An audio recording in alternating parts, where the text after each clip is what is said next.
Theory of Conspiracy livestream. What you are about to listen to is raw and unedited. To view the livestream or subscribe for updates, you can follow the lads using the link in the description.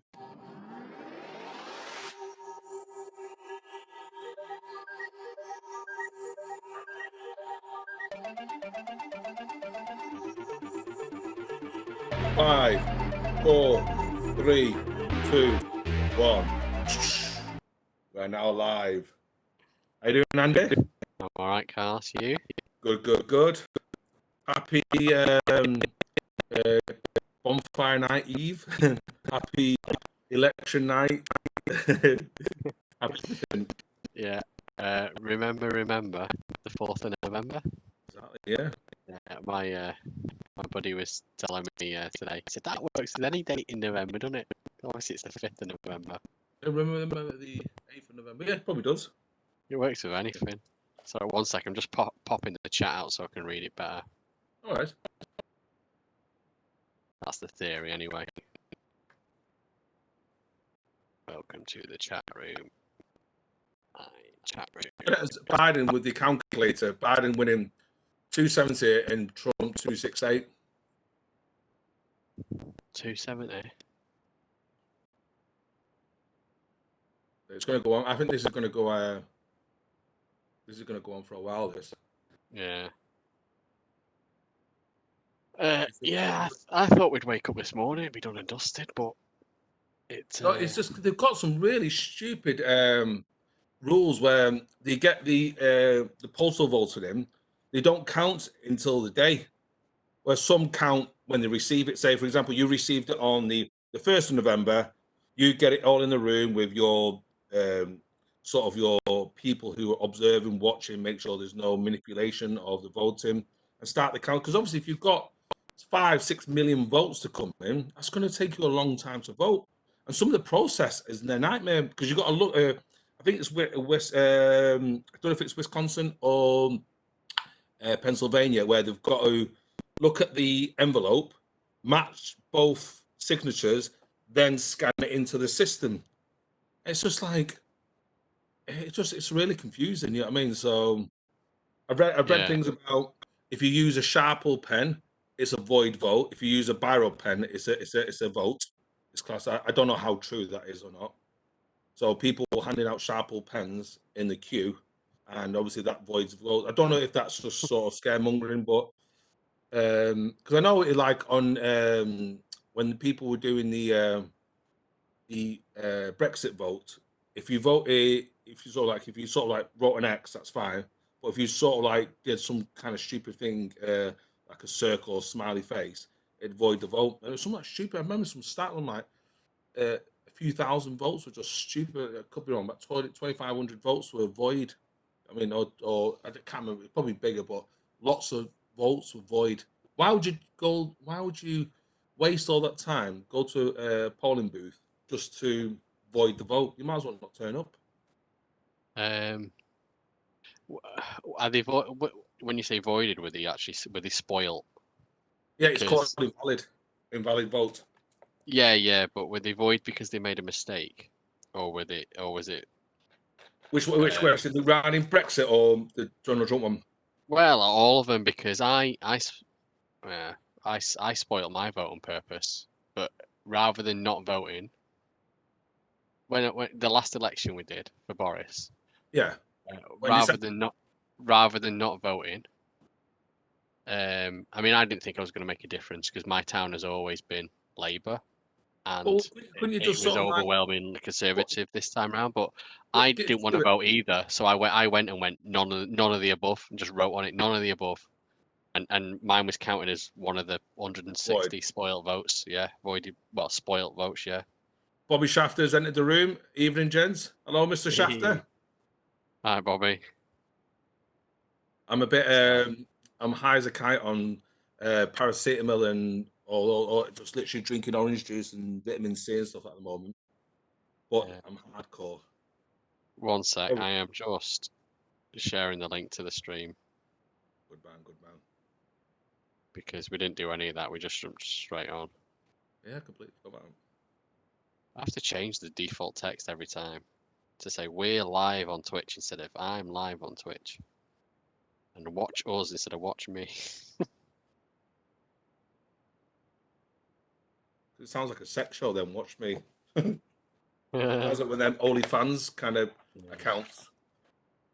Have you got an OnlyFans account yet, Carlos? Oh yeah, I've made a fortune on it.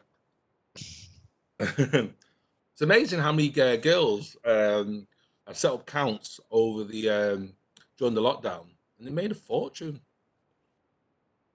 Yeah, it puzzles me. Who the hell's paying for these accounts? I don't subscribe, understand. yeah.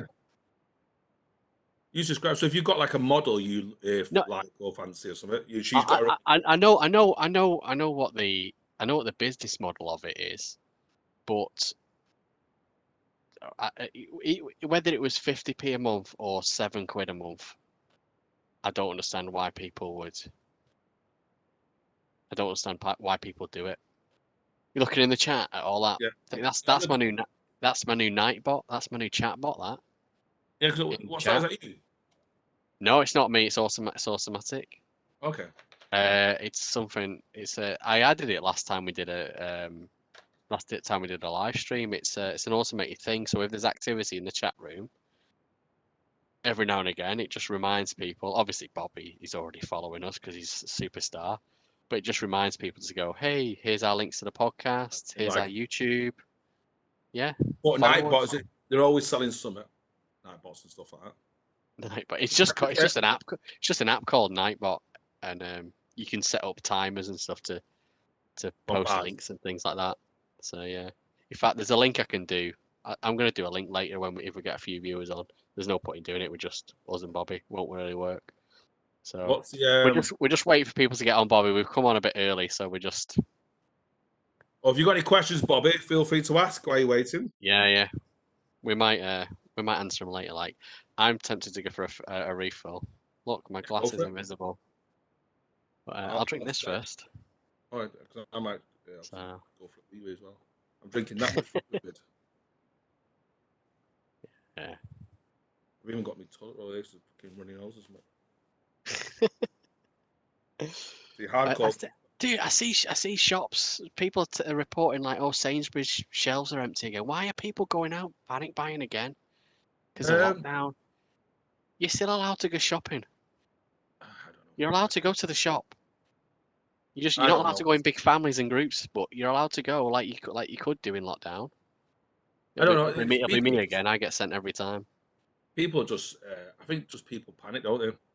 I was not talking. I was in a queue waiting for.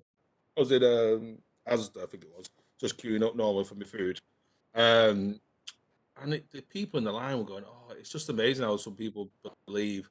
I know I do believe in conspiracies. I do believe that some of them are correct and some of them do need investigating, but some people were just going literally fucking way out west. I'm talking like it's about they're going to kill us all one by one, and it's like I was laughing. But it's interesting how people sort of like think the worst. I think it's just probably a lot of it's just down to incompetence. Yeah. Bobby, yeah, we're talking about the presidential election later. That's definitely. How can we not talk about that today? Oh yeah. Yeah. I was surprised. I was watching the Joe Rogan show yesterday. It was live. He went live. He's not been live for about 2 or 3 years, but probably a bit shorter. And Alex Jones was meant to be on it, and he didn't go on it. So I found that really interesting. Considering Alex Jones was on his show last week, and it's probably it'll probably be his most viewed video ever.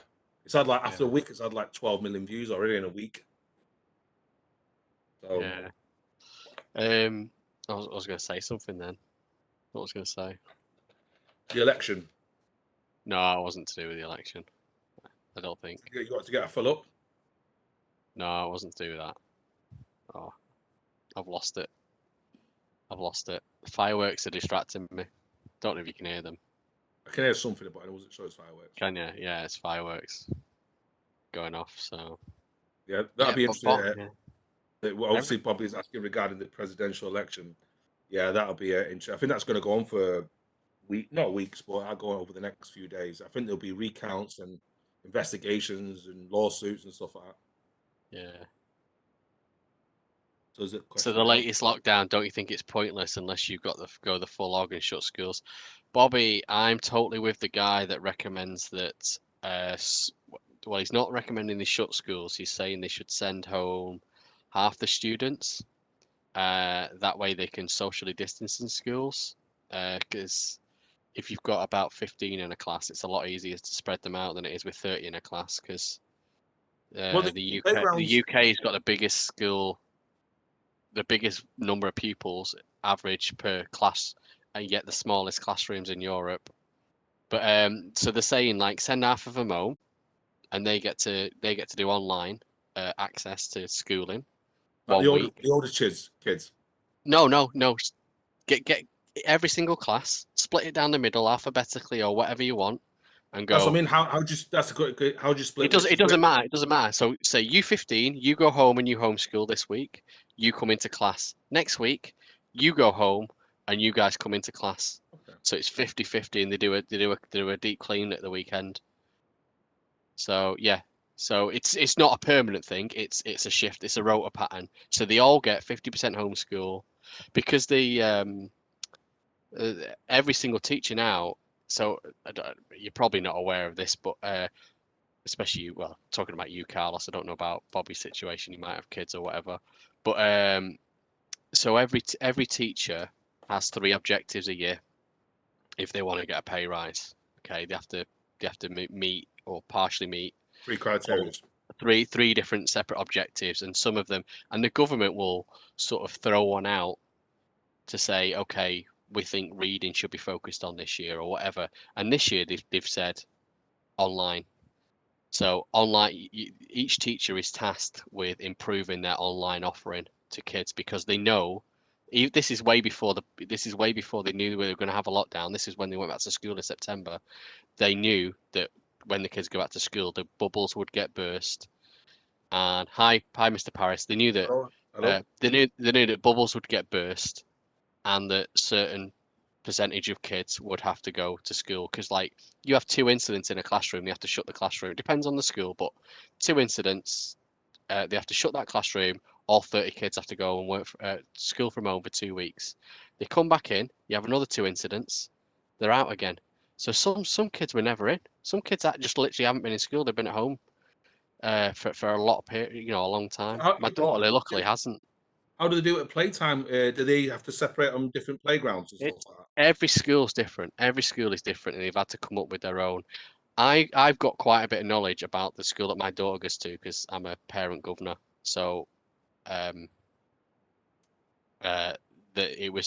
proposal was the head teacher. I've got 4 nieces, and it's quite current in my mind as well, because I've got 4 nieces in 4 different schools, and all have different philosophies or how they should do things. Yeah, and my daughter is in a pretty modern school. They have multiple playgrounds, so like the main playground they can share between 2 years, and the other 3-4 years they've got their own playgrounds. There's like a playground at the back, there's a playground on the roof. In fact, there's 2 or 3 playgrounds on the roof. There's probably gyms as well, playing in the gym if you want to play table tennis or badminton or something. Well, they use the sports hall for lunch. So yeah, so at the moment, so they're not doing assemblies. They're doing an individual class assembly via video and things like that. So each class is effectively in its own bubble of 30, but 30 is quite big for a bubble. But it's catching them when they go into school and catching them when they go out of school. Because if you all meet up before school, because I remember when I used to go to secondary school, I'd meet up with my 10, 15 mates. We'd literally walk up together. We'd meet under the bridge, and then we'd all walk up together. And then after school, we'd do the same again.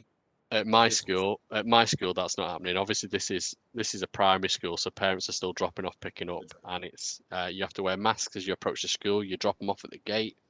When you come in, it's staggered to pick them up. Each year goes to a different door in the school.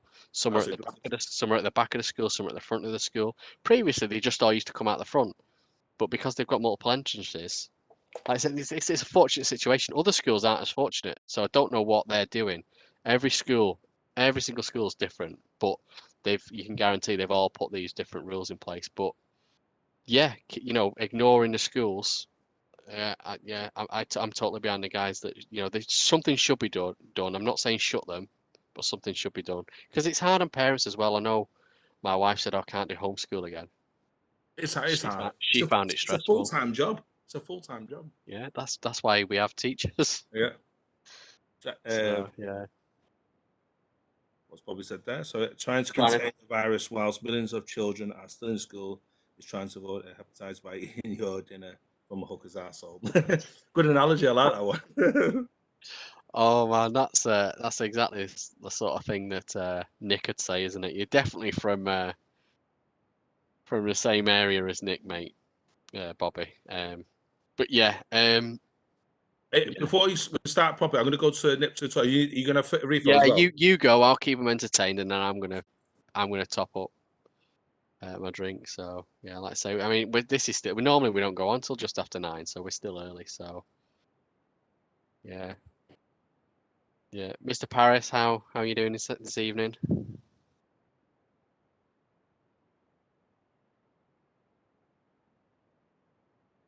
Yeah, but Bobby, yeah, you're absolutely right. It's I mean, they showed that in the stats. The kids are getting it. They're mostly unaffected by it, but they bring it home and they give it to parents and grandparents. But I mean, there's a lot more I can complain about in terms of things and people that are spreading it and activity that's going on. Saw a guy on Facebook. He's a barber, and he someone else shared it to like the town. You know, our town's got a little. Hi, Kate. Kate, do you prefer Kate or do you want Kath or Kathleen? We did start early. We were ready a bit early, but we've not really started the chat. Kate's fine. Okay, cool. Thanks, Kate. I like the little kiss there. Yeah, we did start early. We're not fully started. We're just chatting to the chat room at the moment. So Carlos has just nipped off. I'm gonna go and get a top up before we properly start. I'm just about out. So yeah.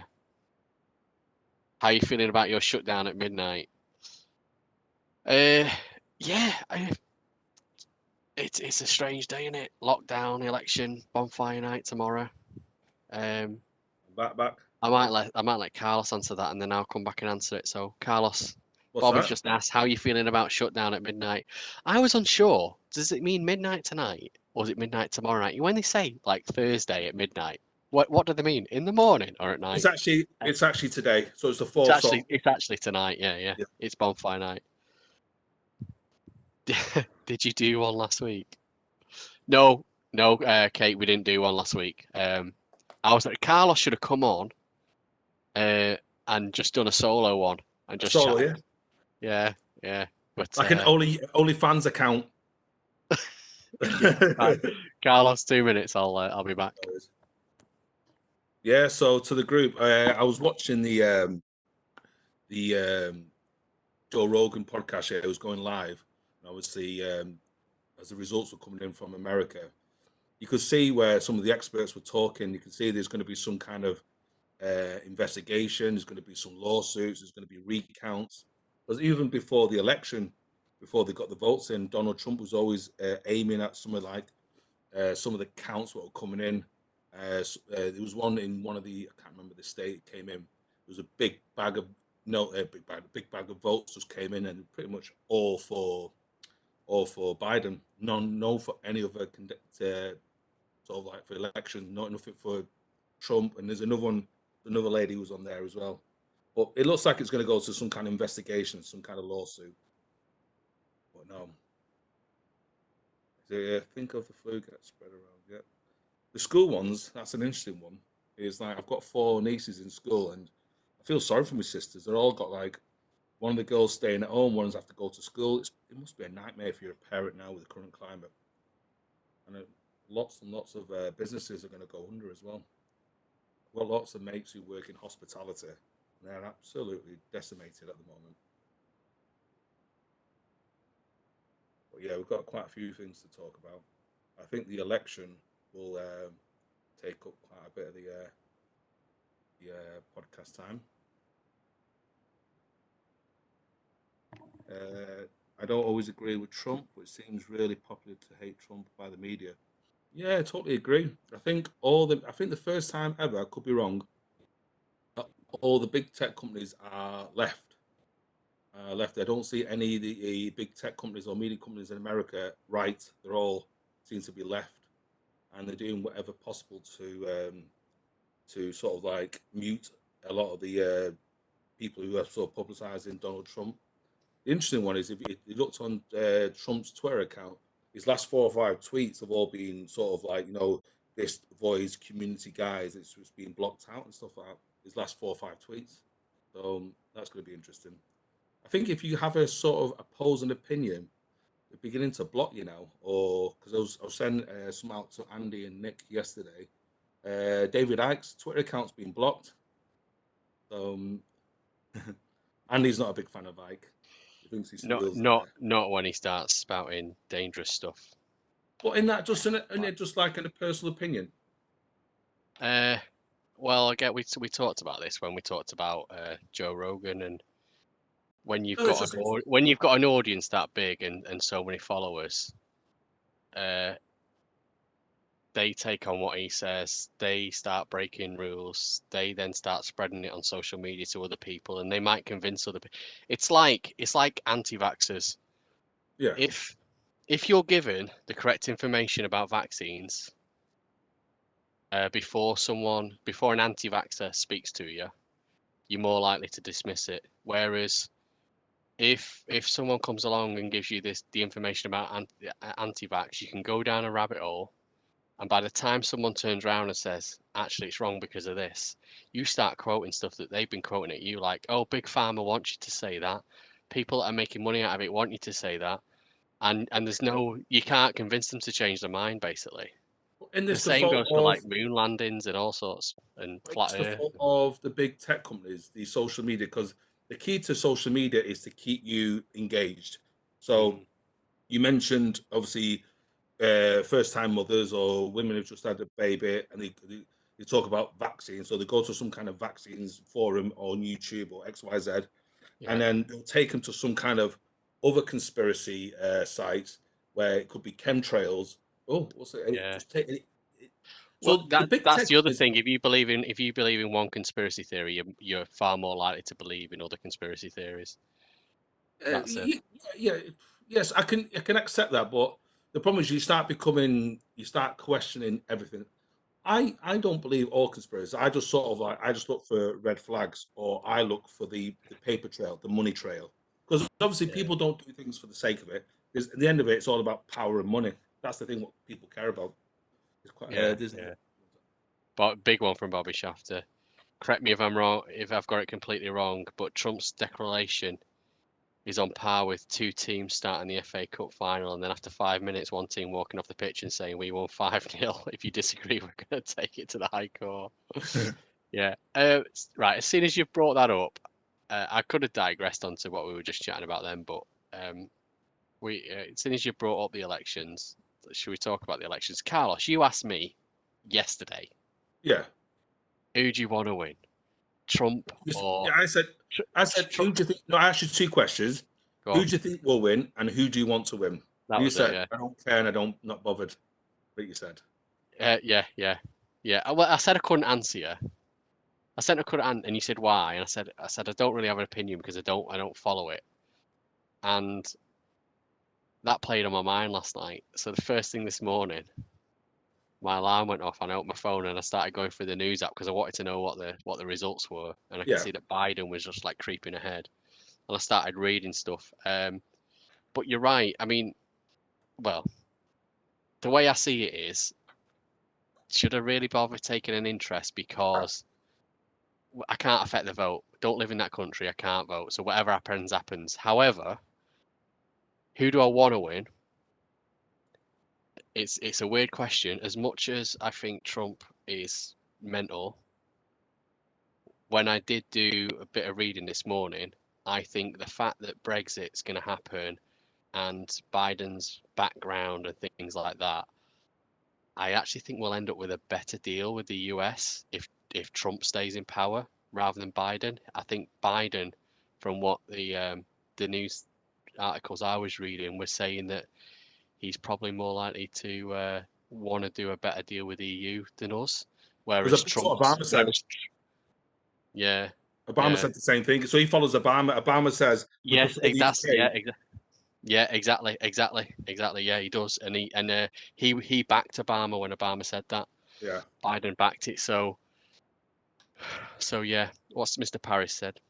Oh, Kate said, I think Biden is a puppet and he's going to step down, and his vice president's going to step in.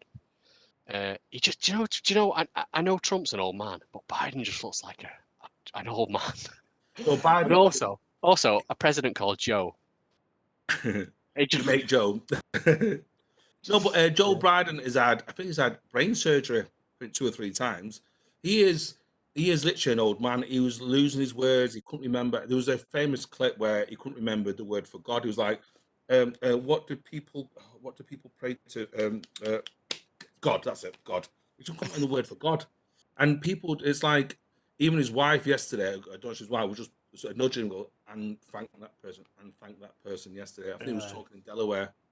I don't think know. he's got I think he's going to be elected, and then probably in a year's time he'll step down. And is it Kamala, the vice president, Kamala?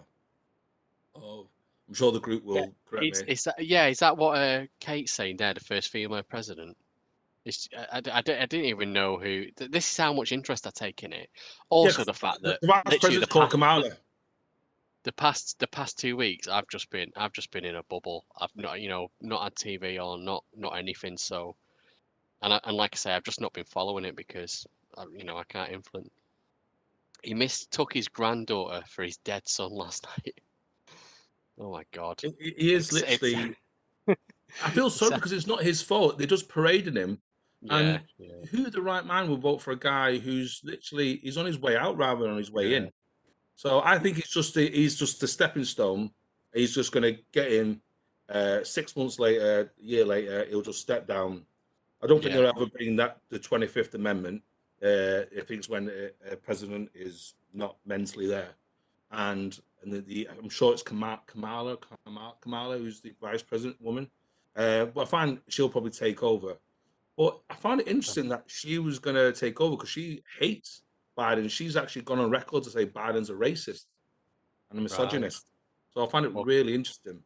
Kate agrees with you anyway. I know Biden's in the lead and he's jumped again now, but I literally follow a guy on TikTok. Just because he's on TikTok doesn't mean he's bad. And I know I'm too old for TikTok, but there's a guy and I follow him because he does these live stats and he presents them quite well as well. He does these live um, just gets this information and he slices and dices the stats and stuff. And I literally just caught the end of a live stream that he was doing. And the message I took was he basically said that although Trump's behind at the moment, the remaining states that they're waiting for, he literally reckons that Trump is going to clear up in them, and they're the states with the big numbers that are left. It's like Pennsylvania, Wisconsin, Yeah, yeah, all them He kind of states. reckons that. But saying that, I've just seen them numbers jump, and Biden now is on 248 according to Apple News. I'm on BBC and that's still the same. So I don't know how yours is Yeah, updated. I'm just refreshing now. it just says 1 minute ago. So, Mr. Paris, I don't understand some of your things. I'm just going to go back. 1, think equals Trump. 2, want equals Biden. Oh, you think Trump will win, but you want Biden to win. Got you. I understand it now. 77 isn't he Trump? He's 74 though, isn't he? He's 70 something. Yeah, 73, Age 74, yeah. age equals experience, but I agree. Vice Pres will step in. Yeah, possibly. I mean, maybe that is a trick to get. Not saying a trick, but a way to get the first female president in, because obviously they were rooting for that last time with Hillary. Hillary, yeah. Crooked Hillary. Yeah. It's just Uh, it's going to go on for. I think in America, it's the first time I've spoken to a few American friends. It's the first time I've realized where if Trump wins, the Americans are upset. If Biden wins, the Americans are upset. It's weird. It's like it. I think civil war could arise in America. They've got the firepower to do it. I think they've yeah, got 340 million fire weapons in America, more guns than people. So it will never do it in England because we don't have the weapons, but in America it could happen. Yeah, we'd have to just go back to spears and sticks and stones, wouldn't we? In the UK. Biden's 77, Trump is 74. Got you. Kate says Hillary Clinton. LOL. Yeah, that was funny. There's rumours as Hillary Clinton is in prison. Really? I read somewhere she could be in prison. She's not been around. Someone says she could be in prison. Obviously, that could be the with your man out of Big. Oh, Tom Hanks. With Tom Hanks and all. Yeah. No, it's just like I was reading somewhere, and it's like people say they could be under some house arrest. So I don't know why, but yeah, because all this. Bobby thinks she's on Little Jeff Island. Well, that's gone all quiet now, isn't it? Is it Ghislaine or whatever? Maxwell. That's all gone quiet at the moment. But it'd be interesting to see if here's one for you. There's rumours that if Donald Trump got in, he would pardon Snowden, and he would drag the Jeffrey Epstein thing further into the public domain. If the Democrats win, I think Snowden will never be allowed into the United States, and pretty much the Ghislaine Maxwell will be sort of like gone for good. Yeah. I don't even know when a trial. I don't even know what's happening when it's supposed to happen. So, while we're still on the election slightly, I'm just going to try this in the chat room with our new chatbot, but it should. There we go. It should have thrown up a little link to a. Don't think it has it? It just says a word, but it's not a link. It just says new. Oh, it didn't work. I can fix that. Why didn't that work? I'm just reading it. Looks like I'm bowing. Looks like you're bowing. Yeah, or praying or something. Oh, why didn't that work? I wanted it to throw up a. Can I get a drink of water for 1 second? I've just run out of water. Yeah, go on, man. Carlos is drinking water. What's everyone else drinking?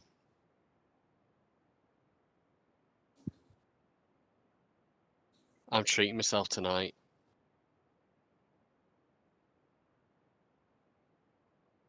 I'm on bourbon and Coke. So I could talk about alcohol all night, I think. Bobby's on the wine. What wine you on, Bobby? I like red. There was my boss gave me once, and I'm going back about 18 years now. My boss gave me some wine because I did a foreigner for him, and he gave me this one wine. It was a red wine. He said, Andy, you got to chill this one. I went, you don't chill red wine. He says, no, read the bottle. It says you chill it. And it was this Australian red wine. I wish I could remember the name of it. I think it was by Brown Brothers, and Tesco used to stock it, but I can't find it anymore. And oh my God, it was red wine. It was chilled, and it was absolutely gorgeous. That was really nice. Mr. Paris is on ice cold water. He's got tooth pain. Good luck with that, man. Kate, I watched someone called Sean Atwater, and he was reading Maxwell's court transcripts. I've not heard that. I've not heard that.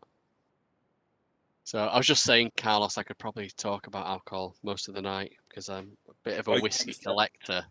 I'm a whiskey collector, but not often a whiskey drinker. I used to be a whiskey drinker a lot, and Nick got me into whiskey. Yeah, because I went to Nick's house, obviously, probably about 18 months ago, before the lockdown, and he bought a bottle of Glenfiddich, and that destroyed me. That stuff. The first bit was going down nice, but as the night was going along, we were watching Joe Rogan.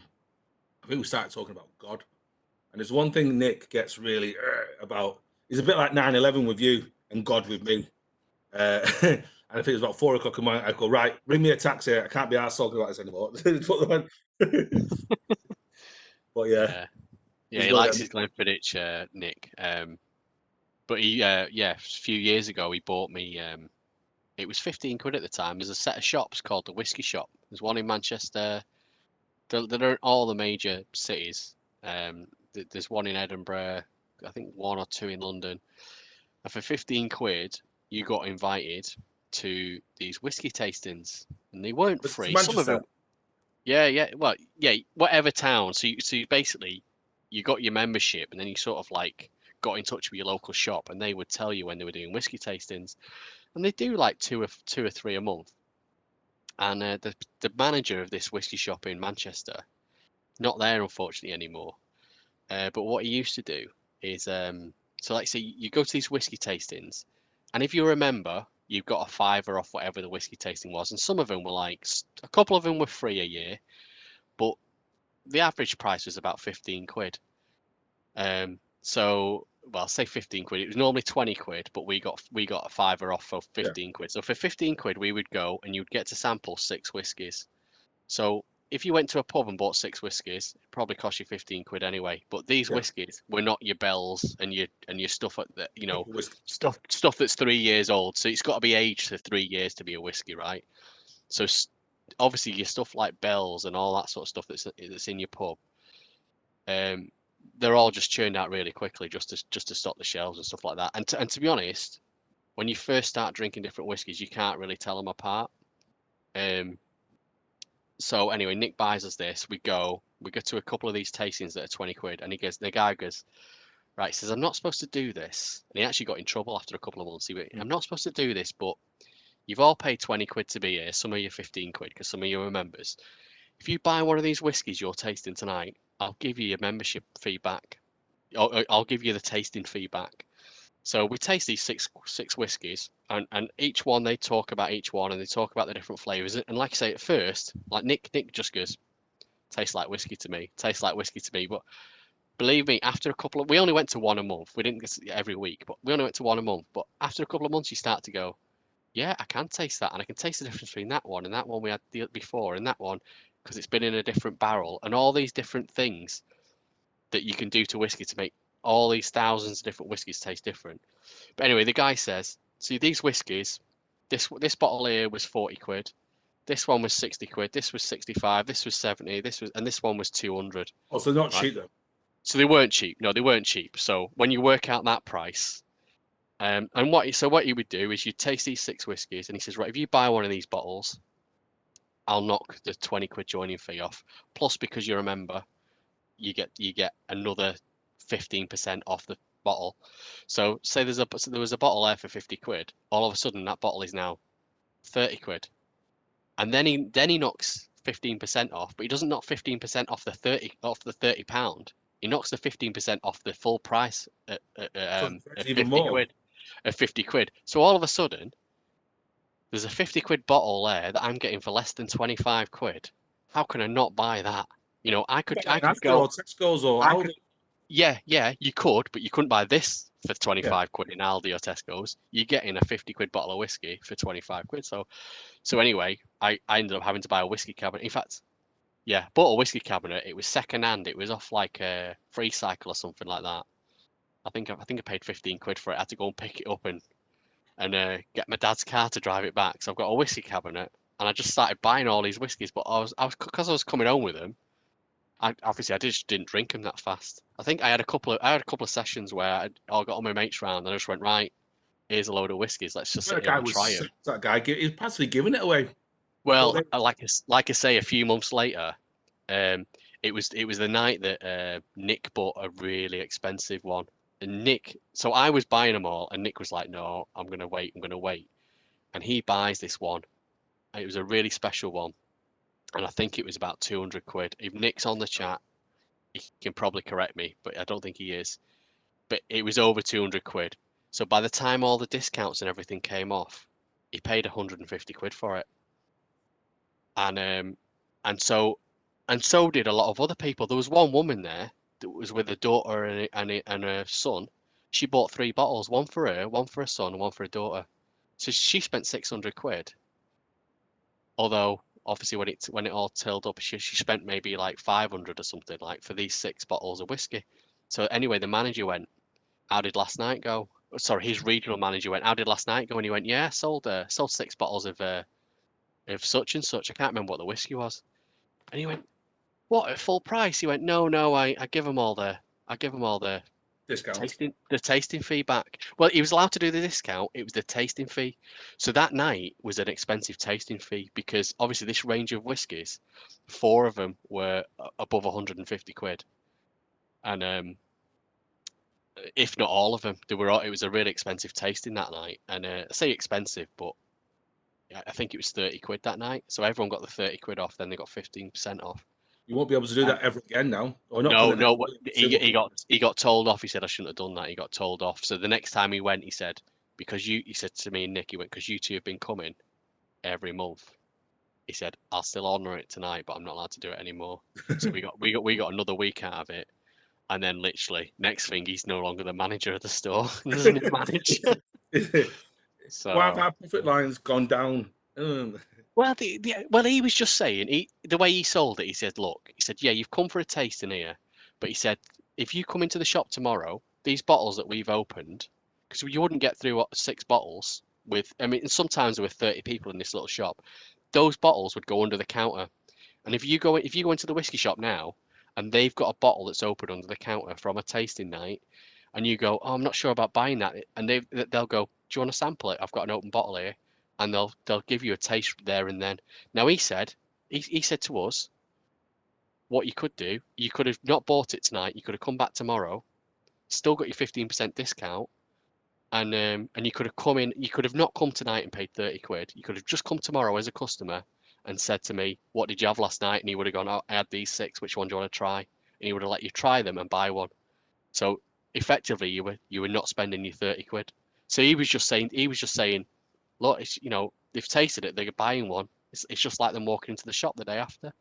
But his manager wasn't happy about that. I've never been on any of them kind of drinking sessions or stag do's, yes, but not wine or whiskey tasting. Yeah. What's Bobby used to say about malt whiskey? Malt Whiskey Society in Edinburgh. You get a meal. Yeah. Is that off the Royal Mile? I know there's a place on the Royal Mile, and I've not been fortunate to go into it. But you get a meal, and your tasting is about 25 quid. Yeah, and most of the people are just there to listen and leave samples. Yeah, it's also good. I mean, I've been to a couple of distilleries where you do a tour and you get a few drinks as you go around. So that's a good crack as well. Queen Street. Yeah, and I knew it was up there somewhere. But there's definitely one on the there's definitely one up towards the castle end. I can't remember where it is, but I say one. There's a few different whiskey shops, but there's one. It's an acquired taste whiskey. I'll drink it, but to me, it actually ruins me whiskey. But whiskey is one of the things where you don't fuck with whiskey. Whiskey will destroy you. It's not like Alka-Pops or where you can drink so much and you don't know you're legless. Whiskey tells you as you're drinking it that you're getting wasted. You're getting wasted on this one. Well, I like my Jack Daniels, but that's not whiskey. That's a malt. No, that's a it's a bourbon. It's a bourbon. That's it. Yeah, but the thing is, there's only a very slight difference between a bourbon. It's still made the same way as whiskey is, but a bourbon comes from certain states in America, and it's kept in charred barrels. So I don't know all the details. The guys at the whiskey shop could tell you off the top of their head because they tell people every week. But literally, you have to char a barrel, you go and get an old wine barrel or something like that you want to get your flavour from, but you also have to char it. So you set fire to the inside of the barrel, and then you sort of put the lid on, and it chars all the inside, and that doesn't impart a smoky flavour like you think it would. That comes from peat that you make, peated whiskey. But it comes from it adds like colour and stuff to it. It adds some flavour to it. Well, where Jack Daniels is made, Tennessee, I think that's the only place you can't buy Jack Daniels from, Tennessee. I'm sure the group could. Yeah, don't they still have a prohibition on it? They make it in the state, but you've got to cross the state line before you can drink it. Buy it, yeah. Weird. It's weird. That's why I like watching Moonshiners. I know it's completely different, but it's the same process. They just don't bother aging it. Well, that's Like how it's the all clear. NASCAR racing started, didn't they? Through Moonshiners racing each other. So You wouldn't have racing if it wasn't for Moonshine, yeah. Yeah, because that's how they used to tweak up the engine so they can outrun the police and stuff like that. So it's quite an interesting. Can you imagine that? It wasn't so long ago. It's probably what 80 years ago, probably 85 years ago, where alcohol was illegal. You could go. It's like you could go to prison for drinking alcohol. Yeah, Can you imagine that? It's like now, you have a glass of whiskey. Yeah, go to prison for that. Yeah. So just going back, Bobby is drinking white. They say your fridge is too cold for white wine. It should be around 8 degrees when your fridge is 4 degrees. Yeah, I don't know enough about white. I don't know enough about white wines. But Kate doesn't like dark spirits. We're on to the ghosts. Halloween was last week, Kate. Dark spirits. Is that what you meant? Dark spirit? Yes, it's probably some kind of like hint. Talking of spirits and all that kind of Go on. ESP and stuff like that. I was talking to Andy before. I was like, you won't be able to see it very well, but I've got this which is the CIA documents, which is. Did you get him off Roger Moore before he passed? Oh, can you see that? Sorry, Sean Connery it was. Sorry. It's all to do with remote viewing and telekinesis and leaving your body into other dimensions. All CIA stuff. They've been experimenting for years on this stuff. It was released. So I was trying to get Andy to read it and participate with me, but Andy won't do it. I know. Kate, sorry, I knew you were talking about drinks. I was just joking when I said about Halloween. That's just my sense of humour. I can't help myself. So go on, have you got anything to talk? Go on, convince me about ESP. What have you read in? Have you read through them yet? I've read some. To be honest, it's really hard reading. So they talk about how you can sort of like remote access, remote viewing, where you can actually. So if I was to say you were a certain target, I could sort of like remote access into your mind, so I could see through your eyes. So if you were like a security guard at a bank, I can view the vault, where the security are, where the doors are, army bases, or sort of like things like inside of parliaments, or sort of listening on conversations and stuff like that. So they've been trying to. It's actually a thing they've been looking massively into it. To be honest with it, it's one of the only times I've read, and I'm struggling to understand what it means. It's really hard to read it and understand it. Talk about quasars and eject holograms and stuff like that. It's all really. It's like, what does that mean? What does that eject hologram onto your membrane and all that kind of stuff? So I'm sure a scientist could probably, that it means that, but it's so hard to understand it. Talks about the consciousness and interface.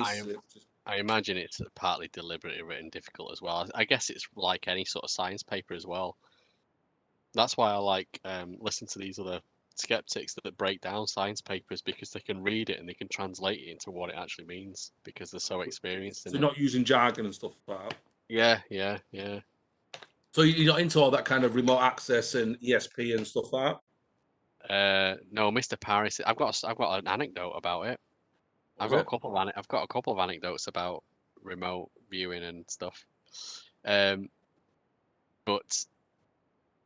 no, I don't believe it. But I can tell you my anecdote. So back when I was heavily into my UFOs and UFO magazine and all that. I think you deeply are still. You think I deeply am? Yeah. When I was into that, I used to go around my mates had, and do you know what? We lost touch about 20 years ago. I'm absolutely gutted. I've recently contacted him again on Facebook, but it's difficult to get that, one-to-one chat going again. It's a bit. Yeah. I mean, he's on the same rails as you. He was always. I say rails as you. I think he was further gone. Even back then. He was further gone. he had mates that believed in like putting crystals around your house because it purified the room and energy and stopped ghosts. And exactly. So you would agree he's further gone than you. Yeah. Yeah. So he was into that when he was enlightened. Yeah, Mr. Paris said.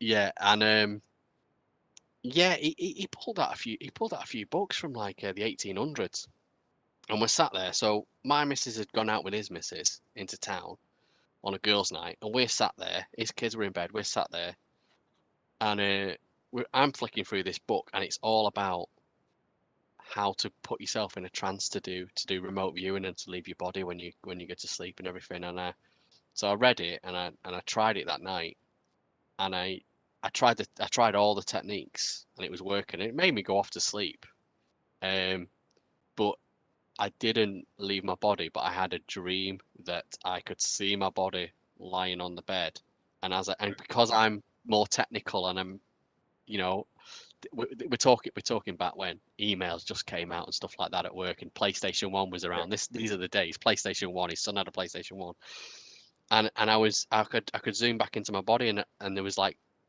not like post-it notes, but like a message that I could then open and read that was on my body. It was really weird, but it was just a dream. It was a dream. It didn't really happen. But he would tell me, oh yeah, but my friend that gave me this book, and they had this lad coming round, and he was a teenager, and there's dangers because when you're remote viewing, if you don't do certain things, other spirits can enter your body, and that's how you become possessed. And she was getting quite worried about this lad because he keep coming around going, oh, I came and visited you last night. And she's like, did you? He said, yeah, I came in through, I could just float through your front door and stuff like this, or through your window. So he said, oh, so she started putting these crystals round for energy to stop him coming in the house. And he said, oh, I tried to visit you last night, and I couldn't. He said I couldn't get in your house. He said, but eventually I found that I could just float through your letterbox because your letterbox is open. And she's like, oh my god, this is really serious. So she went, right. So she says, right, you see this here? Sorry, something just popped up on my. She went, you see this? He had this little figure, and she went, right, I want to test whether you're really remote. Like games and things. See this figure here? Tonight, come into my house, try and find where.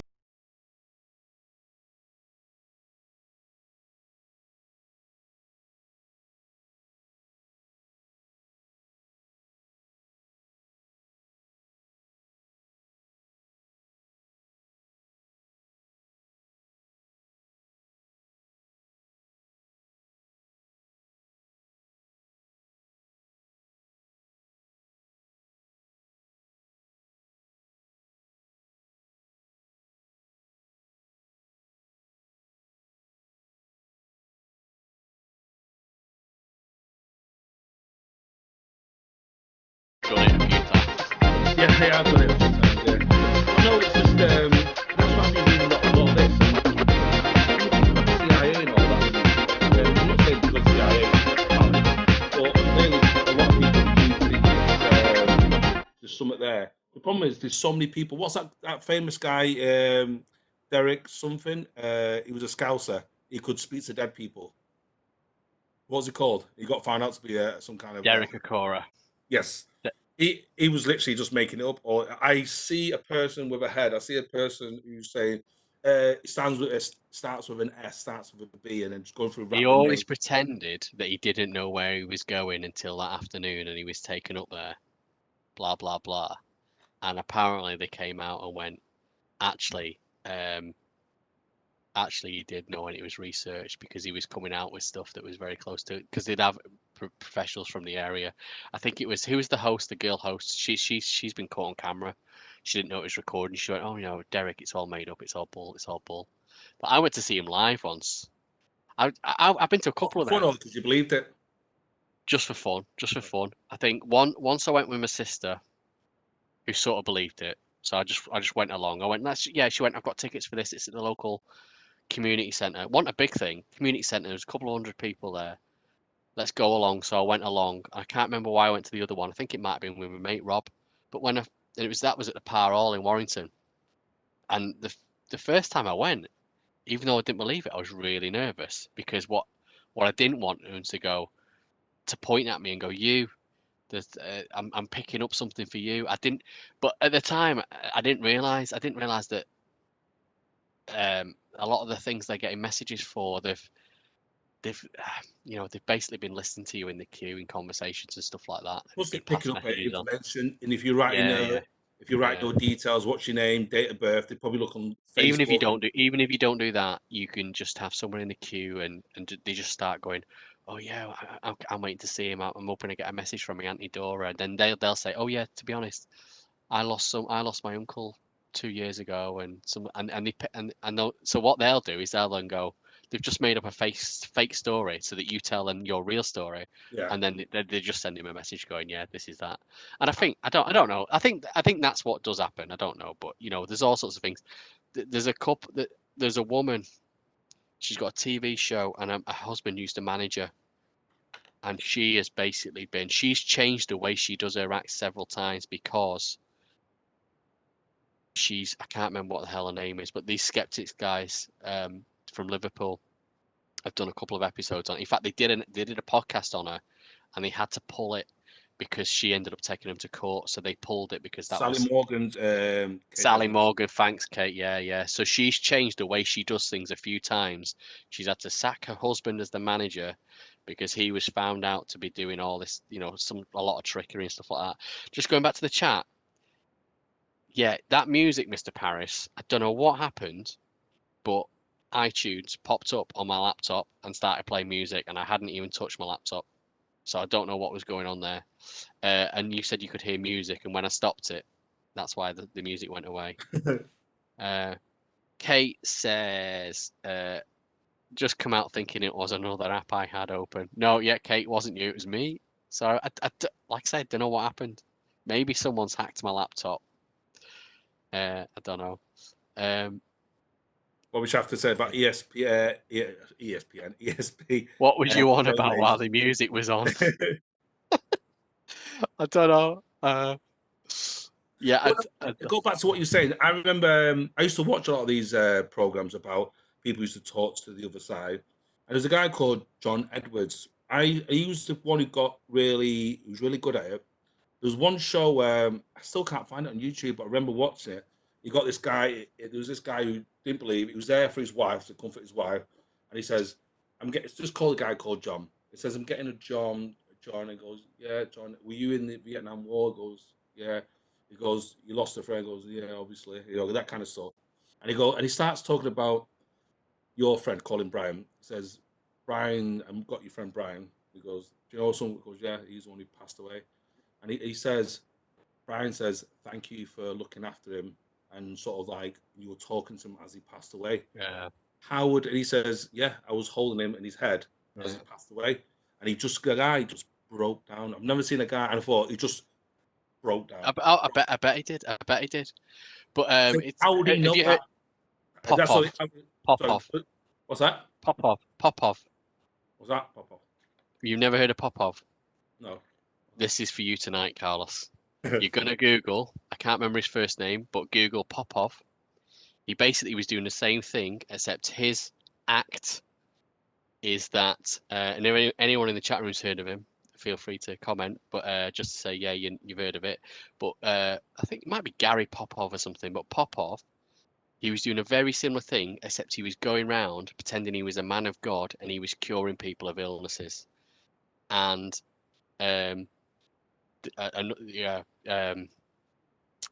James Randi, who died. Yes. Last week, the week. Magician, wasn't he? Yeah, a great skeptic. He died last week, the week before. Him and another investigator knew there was something fishy going on about Popov. And this investigator, he went to this investigator and he went, "We think someone's feeding Popov the information. We don't know how he's getting it, but we think he's being told the information."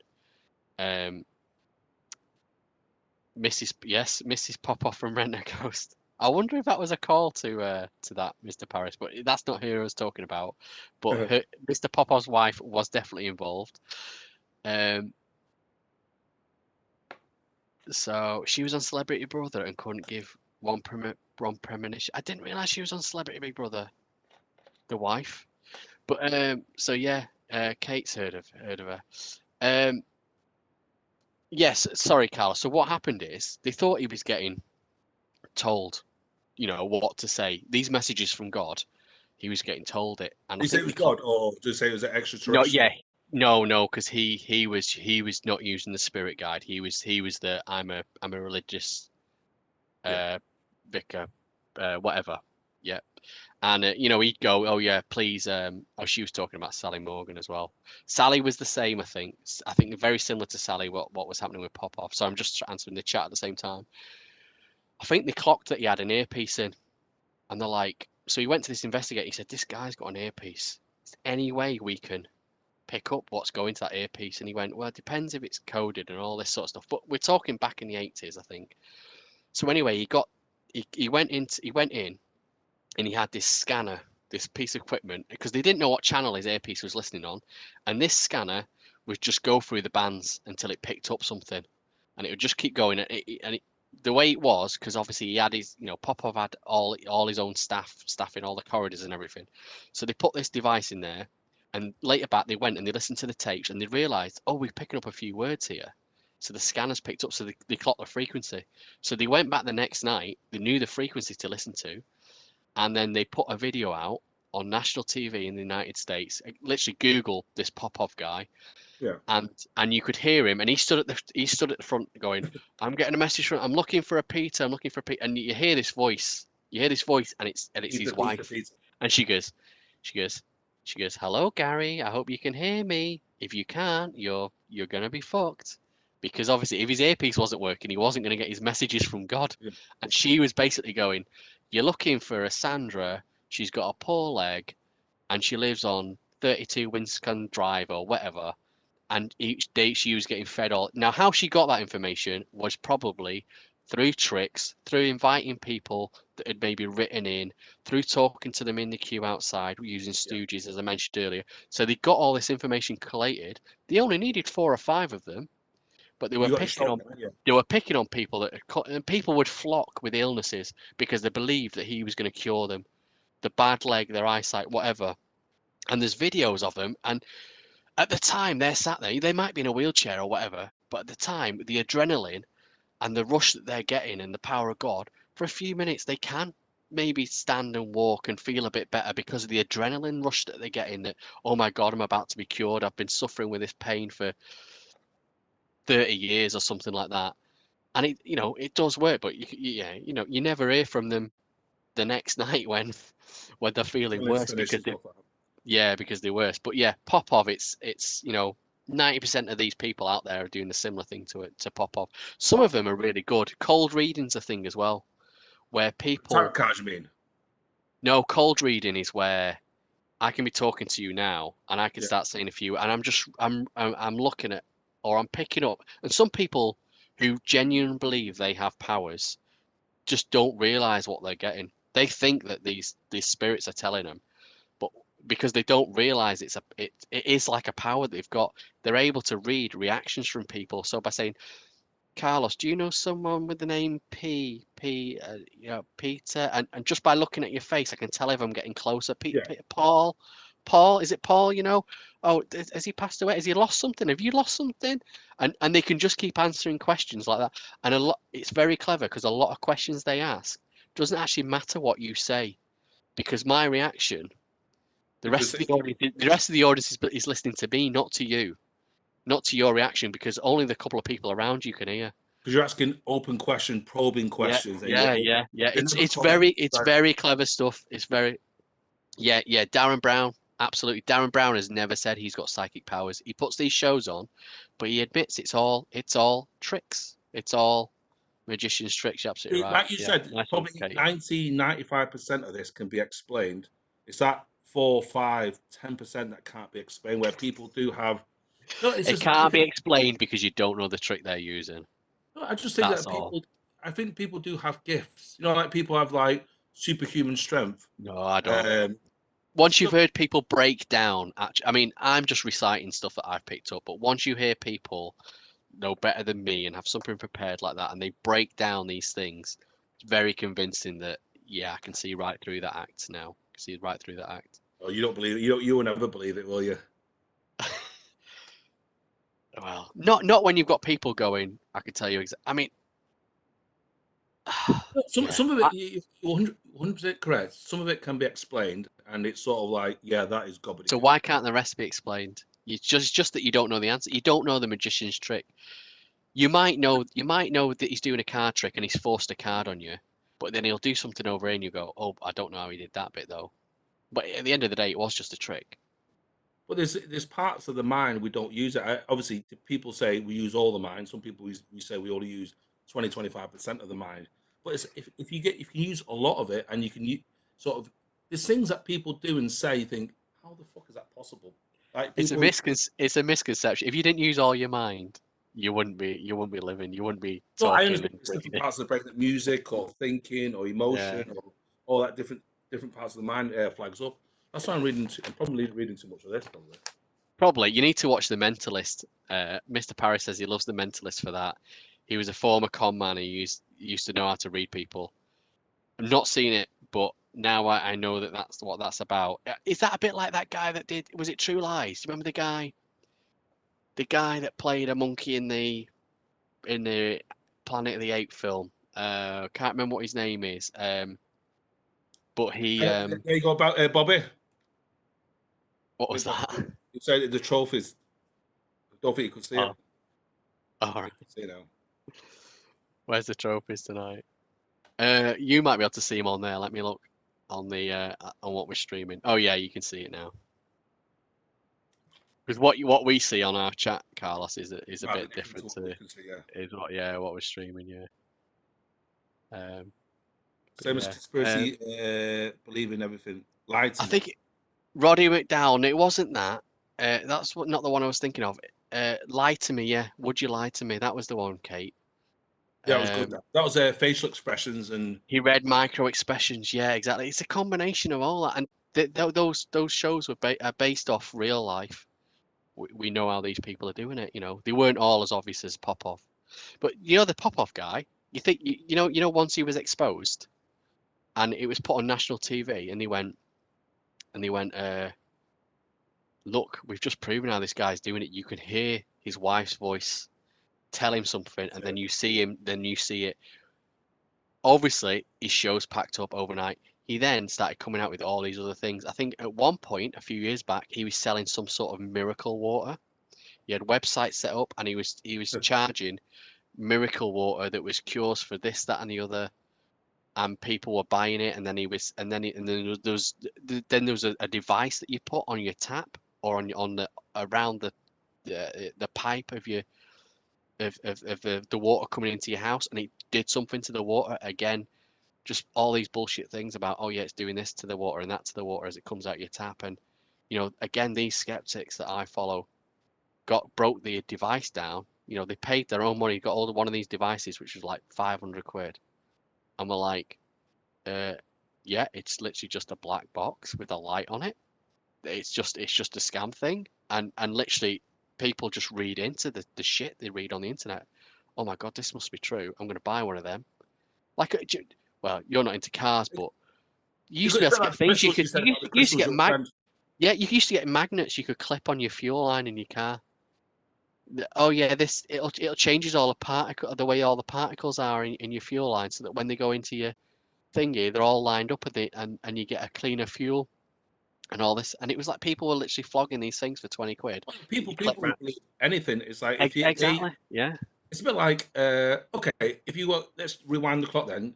So why do you think people wear crucifixes? Because they think that there's some kind of guard or protection. Obviously, it's probably the same thing, but in a different kind of ideology, where people use a crucifix and that they feel like they're protected by some higher That's being. more faith though, isn't it? That's a faith thing. That's a bit different. But It's not con men. it's not. It's not. Obviously, it's a faith, but also people, like you said, the grad regarding the girl with the crystals around the house. Oh yeah. That's some kind of faith because she believes that them crystals will protect Yeah. her. Yeah. That's true. Yeah. No, the Lie to Me. I watched that about 2 or 3 years ago. That was brilliant because Yeah, I think Mr. Parrish is going to start watching it. He's going to add it to his list to watch. Yeah. I think I watched most of them. Definitely watched all of season 1. When that was out. is it Tim Roth or Tim Robbins? Is it? Tim something Roth. Tim Roth. He was the one in Planet of the Apes, Reservoir Dogs. He was in that. Mr. Blonde, was it? Or Mr. Brown? Yeah. He's definitely in Reservoir Dogs. Yeah. Maybe I'm getting him mixed up with the other guy, with the other English actor that was in. Tim is a English He's an English actor. Well. Yeah. I can't remember if it got cancelled early or whether it wasn't one of them where there was a massive underlying story. Mr. Paris. Each show was sort of its own thing, apart from the ongoing thing with his. I think he had a kid and he was divorced. He had a daughter and he was divorced. There wasn't a massive underlying show other than that, was there? It was more about. Yeah, it was more about that. He would get roped into these to solve these crimes basically, and the one I loved. It's like, have you watched obviously you probably watched Silence of the Lambs. Have you watched Hannibal? Yes. That is. It reads people's body language, the way their behaviors. That's probably one of the best. Is it series I've watched ever? It's better than probably Silence of the Lambs. That one, the Hannibal. I can't remember. He's an Icelandic actor or Danish actor. Yeah, he is. He's a good actor. He is the original Hannibal Lecter in my eyes. I don't think I saw season 2. There's 3 seasons. Right, season 3 I didn't see. It came on later. 3. Well, that's another one. That's someone who watches people's body language and the way they think, the words, how they speak, what they don't say. So they judge people on what they don't say. It's like if I say to you, "I'm fine." Well, I've said I'm fine, but you can tell by my body language I'm not fine. They say serial killers choose you. You don't choose a serial killer. I found that quite scary because I was reading a documentary. I don't. Why would you choose a serial killer? I don't understand that. Because you say you will come into their lives, and they see you as a target. They go, "Oh, this person would be the perfect victim." So you come into their lives and you become the victim. You could walk past a serial killer every day and ignore you, but you might have some kind of interaction. You might say a word. You might remind them of, "Good day, sir. How was your mum today?" Yeah. "Why did you talk about my mum?" Bang! You've become the target. Yeah. You might come on Carlos's Twitch feed and then you're a target. What was that, sir? You might come on Carlos's Twitch feed and then you're a target. No, I'm a good boy, mate. Yeah, you need to kill 5 people to be a serial killer, don't you? You're only up to 4, are you? 4, yeah, 4.5. Is that it says 5, is it? Yeah, you got to kill 5 people to be a serial killer. Because it's like, if you kill a person, you're a murderer. Kill 1 million, you're a conqueror. Or a mass murderer. I don't know. It depends if you end up winning the war, innit? Well, history is written by the victors. If you look at sort of like Genghis Khan, he's classed as an ultimate warrior, but he was just a warmonger, just killing, raping and pillaging, murdering. But the history books was see him as a warrior, but he was just a mass murderer. It depends on, like you said, history is written by the victors. Marco Polo on Netflix. I think there's 2, maybe 3 seasons. Season 1, really good. It's all about Genghis Khan when Marcus Polo, basically his dad goes, "Can I come?" Because you used to have to go up to him and go, "Can I come through and use you as a trade route?" And they would give you something. The Silk Road. Yeah, and he would give you something so you got safe passage, so that the guys wouldn't attack you. And if you didn't have this thing off Genghis, then you basically were free to be attacked. So, and he basically went, "Why should I let you through?" and all this. And he went, "I'll give you my son." And he gives him Marco Polo, given to him, and he sort of starts training him up not training him up, but bringing him up as a Gengan. What is it? What's as a Mongol? And Gengan. Really, I really liked it. I don't know how true it is, but I really like that. Yeah. So another recommendation. Marco Polo's from the 13th century, I think it was 12 something. And obviously he was the inspiration for Christopher Columbus, 200 years later. But so that would be it would have been the same time period, 1200 something. Yeah. So it must. I think it was. I mean, I've not gone and googled it and checked, but I think it was true. Because Marcus sort of like gains his trust for a few things he does, and obviously he opened up the trade route between China and Europe, and that's where Genghis Khan gets a lot of credit for. But people forget he took the carbon footprint down by about 10%. I think he murdered some 18 million people, and back then, yes, it's pretty much like murdering like 2-3 billion people now.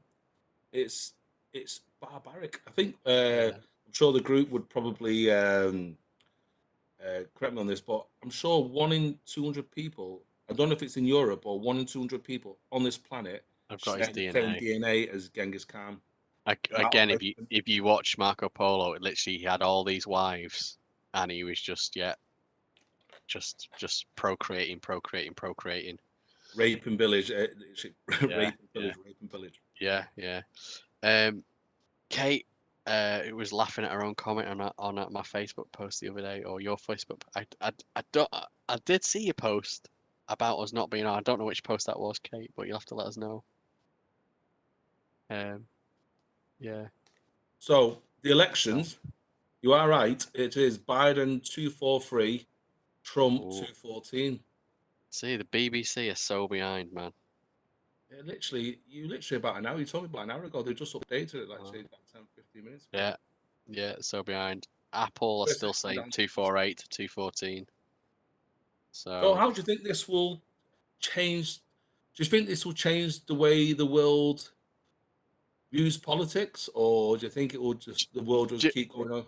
Do you know what? It's going to be a very close vote, like Mr. Parry said earlier, about like Brexit. It's going to divide the country. It's going to divide other countries. And look at what we had. We've had coalitions and everything because we couldn't get our act together. Not too long ago. Just to, we can't outright win. We're going to have to do a deal with another party and have a coalition just so we can keep power. And at the end of the day, that's what I hate about it all. It's all doesn't matter who's in power. You're going to get shafted. It'd be interesting to see if the Democrats open up the United States. So if Joe Biden gets in, if the Democrats open up the states. You mean the border because of COVID, you mean? Or COVID, yeah. A lot of the states are shut down, apart from Texas. Yeah, I'm not going to go for every state, but a lot of the states are just shut down. It literally, homelessness has gone through the roof. But if the Democrats do that, you'd have to question what were they doing before that? Because Donald Trump was saying, I bet you they'll open up the states, and exactly what I was saying, get the economy going again. I think COVID is destroyed. If Donald Trump loses it, it'll be down to COVID. It won't be down to the economy or jobs, because I was reading, this is the bit when I started, it didn't make sense because his vote from the Hispanics, the vote from the black community, all is like 8-9% up. So clearly, you have to think if it was true, if he was a racist and all that, then that would have been the other way around, not up. Job is gone. Unemployment went down.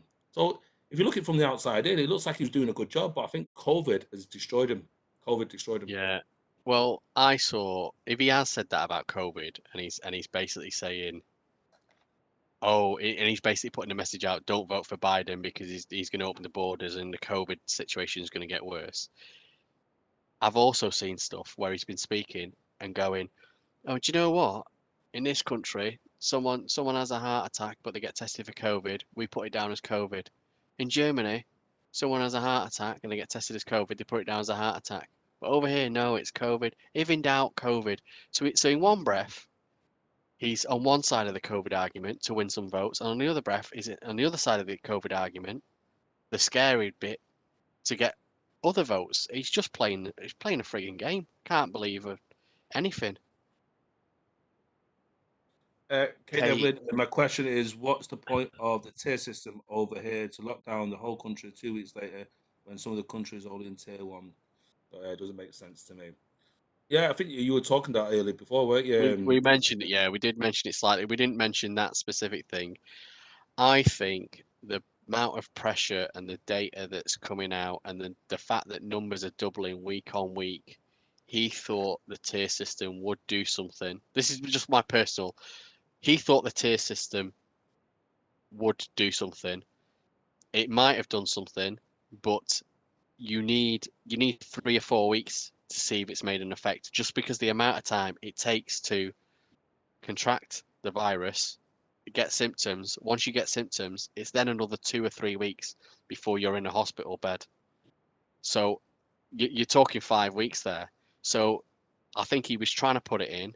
The other countries, Wales and Scotland and everything, they had different rules to us as well. Yeah. It was a bit Because that was a bit Northern crazy. Ireland opens up on the 9th. Northern Ireland as well had more different rules. So, the whole country should have been together. And I think he's just gone, look, they were looking at the data and they go, look, yeah, they are in tier 1, but we are seeing a slight increase. And I think they've just gone, look, there's that much mistrust and stuff now. I mean, it's everywhere. It's absolutely crazy. And I think they've just gone, look, we're just gonna have to do something. Like Wales, we're gonna have to put this month lockdown in. If it lasts a month, I don't know. It might last longer. I don't know what's gonna happen with schools. But do you think they closed it? They did it for this period is because of bonfire night. People will be gathering in parks and house parties, for example. Then you've got that was all happening anyway, wasn't it? and you've got You didn't even need that.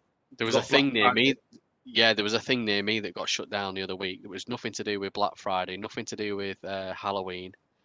There was a rave, like literally a mile and a half from me. It was in all the local news in Manchester, wasn't it? Just because they wanted to, But yeah, Kate says she doesn't personally believe or trust. The reason you don't trust their numbers or their science is because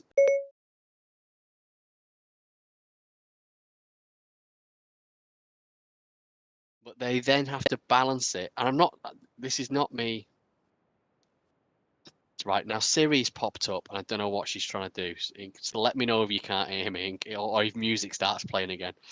So, I think I'm stood on a button or something. So, can you hear me now, Kate? You sound fine. No. Yeah, but you're not on the stream. Can you hear me now, Ian? Hold on. Hello. I can hear myself. I can hear you fine. I stood on that button, which is connected to my laptop, and that kicks it. Yeah, you can, because we're talking through a different thing. It's on the stream. So what I was saying there, the reason you don't trust the science of the numbers is because the government get the science of the numbers from the scientists.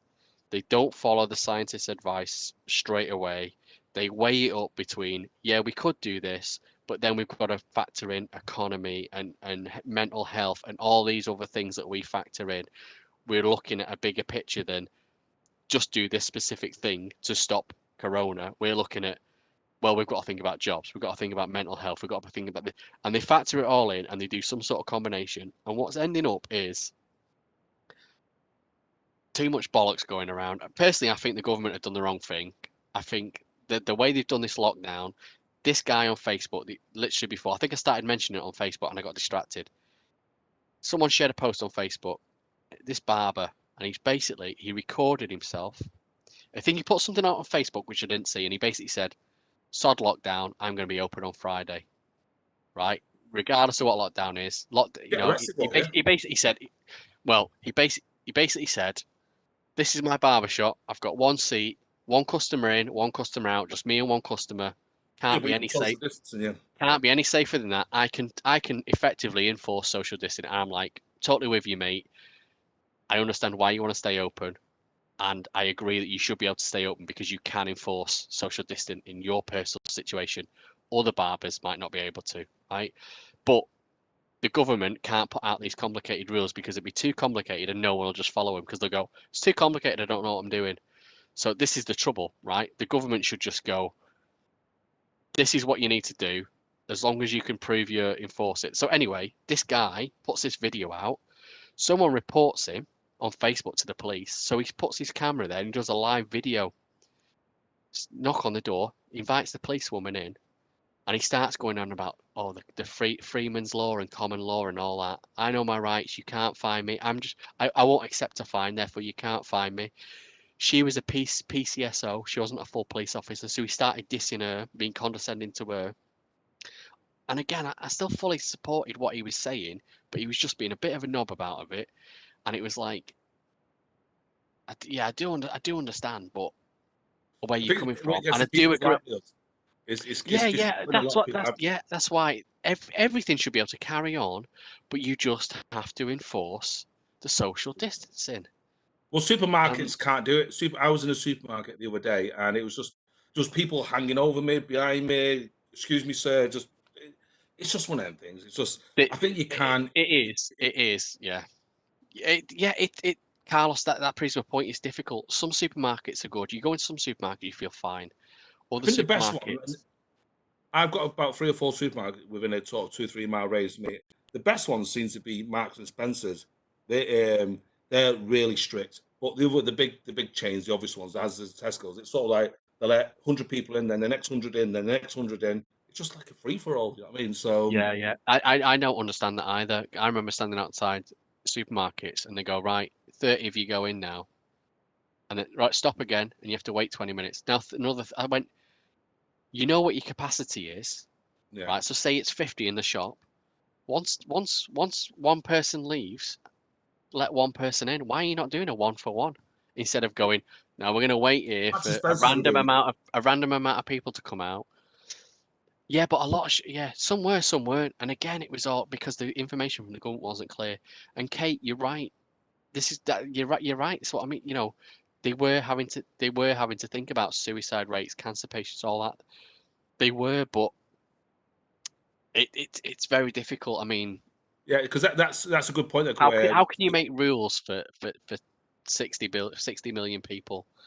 You It is can't hard because because it's not an easy job, and also it's right what you said regarding suicide rate and cancer. The other one was gone through the roof. It's a difficult subject. It's like I was talking to a yeah, charity today, helping them out. The domestic violence that's gone up like 300% massively in the yeah, northwest, about 304%. yeah, It's yeah. you don't think about stuff like that. Everything's in the toilet. Everything's in the toilet. You're absolutely right. And But Bill Gates would say, I don't know how the government are ever going to pull the trust back. To be honest, even if someone well, else gets yeah. elected in. And So also, it doesn't help when Bill Gates was talking a couple of weeks ago. He said this could go on for about 10 years. 10 years. Like, I thought 18 months, 2 years, let's live with it. But 10 years, you couldn't live that. Your daughter would be a young well, lady by then. it'll become a way of life, Carlos. And I don't think it'll be that long because they were now they literally they said just earlier. I caught the end of the news as I was coming upstairs to say there might be a vaccine before Christmas. So Be interested to you see know, who's put the hand up for it. Yeah, I'll be in first in the queue. It'll be if people the, who it's if the, desperate. yeah, obviously the people at risk will get it first, and then you should start to see stats once the volume goes up. If any people are having side effects and stuff like that to it Yeah, that's or that's the whatever. scary But thing about it. yeah, yeah, well, yeah, Uh, but it's the same with any new testing and any new drug in it. But but going back to vaccines, right? 7 years ago, my daughter was born, and it's at this week they have an injection, at that week they have an injection, and I remember having a series of injections, didn't feel anything. She was fine about it, and I was watching a guy on YouTube, and he was like, he started reeling all these facts off about vaccines, and I'm like, and I actually put in the comments, I went, dude, I wish I'd watched this before I agreed to get my daughter vaccinated. But again, I hadn't done my own science and my own research, and realised that actually a lot of the stuff he was saying, although it sounds like it made sense, it was actually false, like a false dichotomy. It wasn't true what he was saying. Logically, it sounds true and it sounds believable and it sounds like the simplest matter. You know me and Occam's yeah. razor. If it's simplest, it did sound it, but actually, when you do listen to the experts and break it down, no, I was right to go ahead and get all these different, you know, I'd always find it interesting, these people behind the vaccines, the people who control it, the CEOs or the people who create it, design it, would their children ever touch the vaccines? I know it's a hard thing to say, but it's of like I course they watched would. that. Of course they would. I remember watching Social. Did you watch Social Dilemma on No, Netflix about all these social media? All the tech I've not people, watched all it the yet. directors, they asked them at the end, "Would you have your children touch going on something?" They go, "No, I won't let my kids anywhere near social media." Yeah, but that's That's a very clever question asked by the person that's made the thing, because everyone who runs these social media platforms says they're not for kids. These are not kids' toys. Kids shouldn't be on Facebook if they're less than I think 14, it's 13 15. and above. I think it's 13 and Oh above. yeah, exactly. Whatever. So they're absolutely right. So you invent an app, Carlos. Our podcast. Would you let a kid watch our podcasts, considering the amount of swear words that come out of our mouths? No. You're gonna say no. You're gonna say no, aren't you? So someone interviewing you could go, look at this guy here. He doesn't want kids. He doesn't want his own kids to listen to his podcast. But thousands of other kids are listening to the podcast. It's not our fault if kids do listen to us swearing. We True. can't Yeah, stop that. that's true. It's a good point. Anyone can go on iTunes. But the person that's made that program is going to sell that as a negative point, make them look bad, and sort of put that over as some sort of, oh, look at No, this. it's a good point. It's a good point. That Yeah, it's just more the vaccine things I've read for and against. Obviously, the last time I had a vaccine was in secondary school. You literally the jab in the arm, and literally it all starts swelling, whatever that was. yeah. Your tracking chip. You're The tracking tracking chip, implant. yeah, they found me Yeah. from day one. I'm sure people have got. I'm sure people have had side effects. It's like people eat a tomato and they die. People have coffee and die. I mean, so it's going to be a good percentage of people are allergic to a lot of these You can vaccines take paracetamol and die. become allergic. You can take penicillin for years, and then one day you become allergic to it. You can eat mushrooms or baked beans for years, and one day become allergic to it. No, I've had mates who So literally their throats have swelled up through eating strawberries. That's why I remembered it straight away. yeah, Literally yeah. strawberries. My cousin's allergic. He can have strawberry jam, but only if it's the pipless, because if he has a pip, it's the pips he's allergic to. But just going back to Kate, just about yeah, she's saying yeah about the TB. That's what I mean. How long are they going to keep locking us down for before we have? Well, we were chatting. Carlos was chatting to Nick. Nick thinks Friday civil unrest. By Friday, it's going to be yeah, it's going to be crazy. It's going to be crazy. This Well, because David Icke has been protesting. I think it's Birmingham, and his Twitter account's been shut down. So he was literally going crazy yeah, for it. and So I reckon there's another 100 people. I saw one of these people that I mentioned on our podcast. The Facebook people I've been chatting with about COVID because they've been putting tinfoil at COVID stuff and spreading bullshit. Promoting some sort of, oh yeah, we all should turn up in Piccadilly Gardens on. Let me just have a quick look. I think Wednesday, you mean?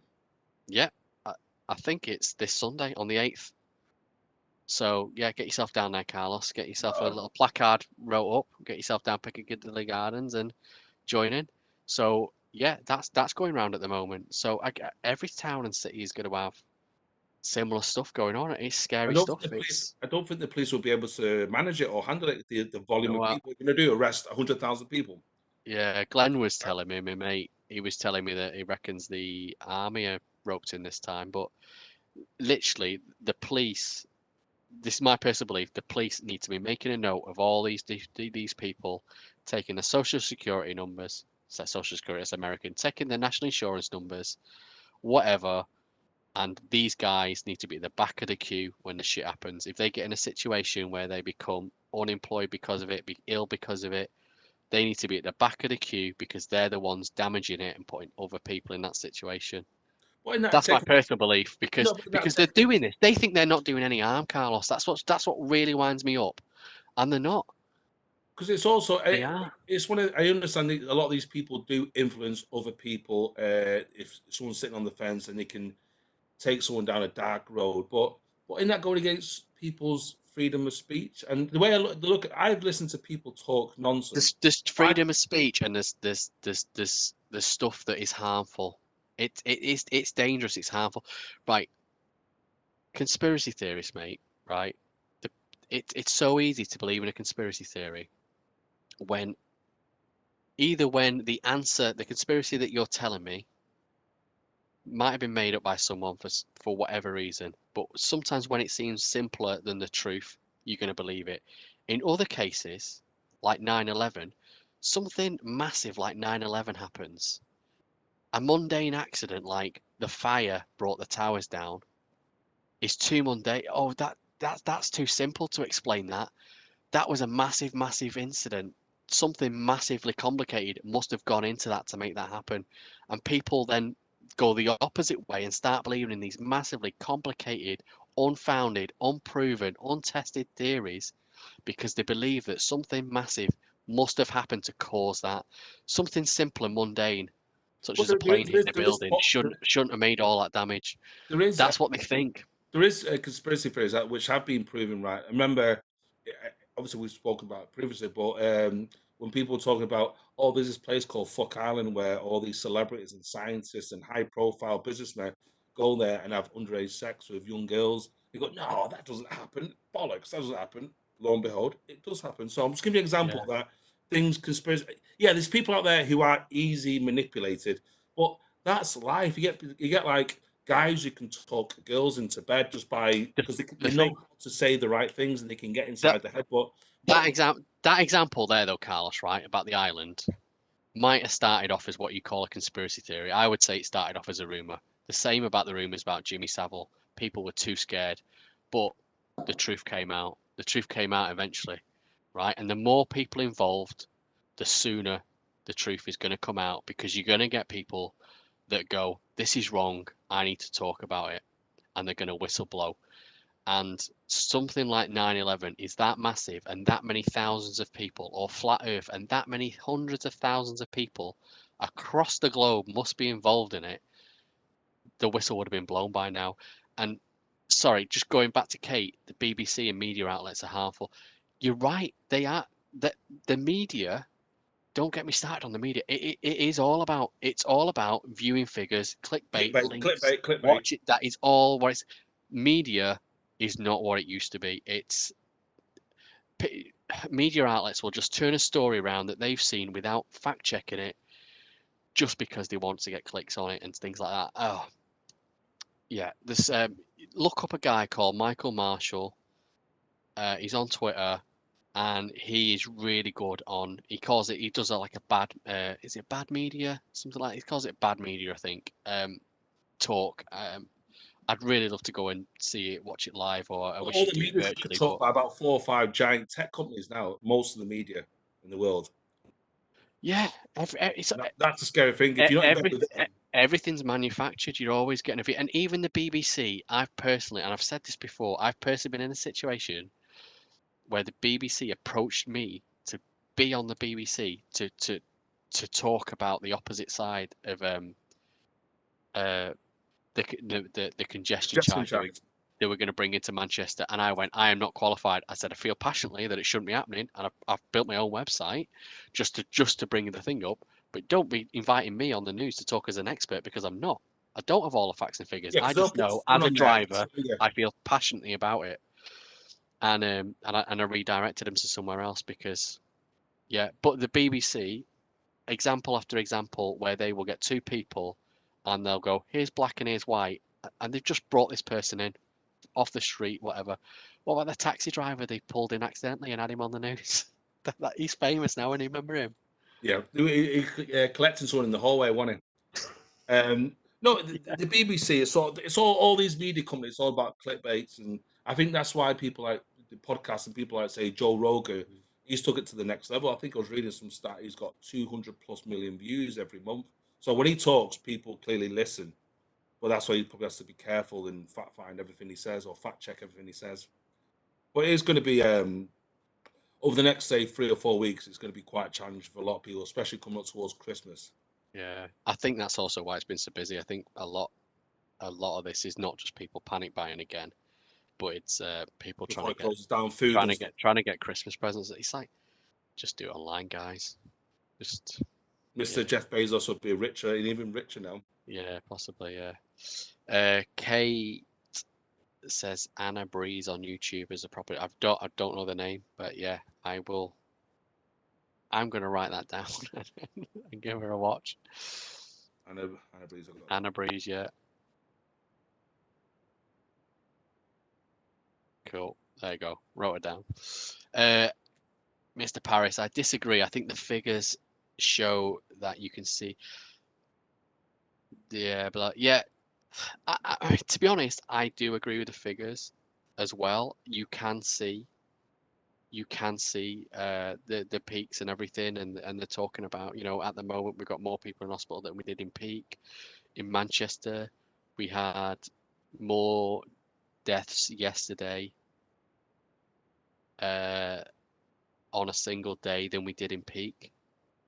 Sorry, in the first peak, I should say. When I say peak, in the first peak, obviously it's and we're not even in lockdown yet. So tomorrow's figures, they're only going to increase because there's a knock-on effect. I agree.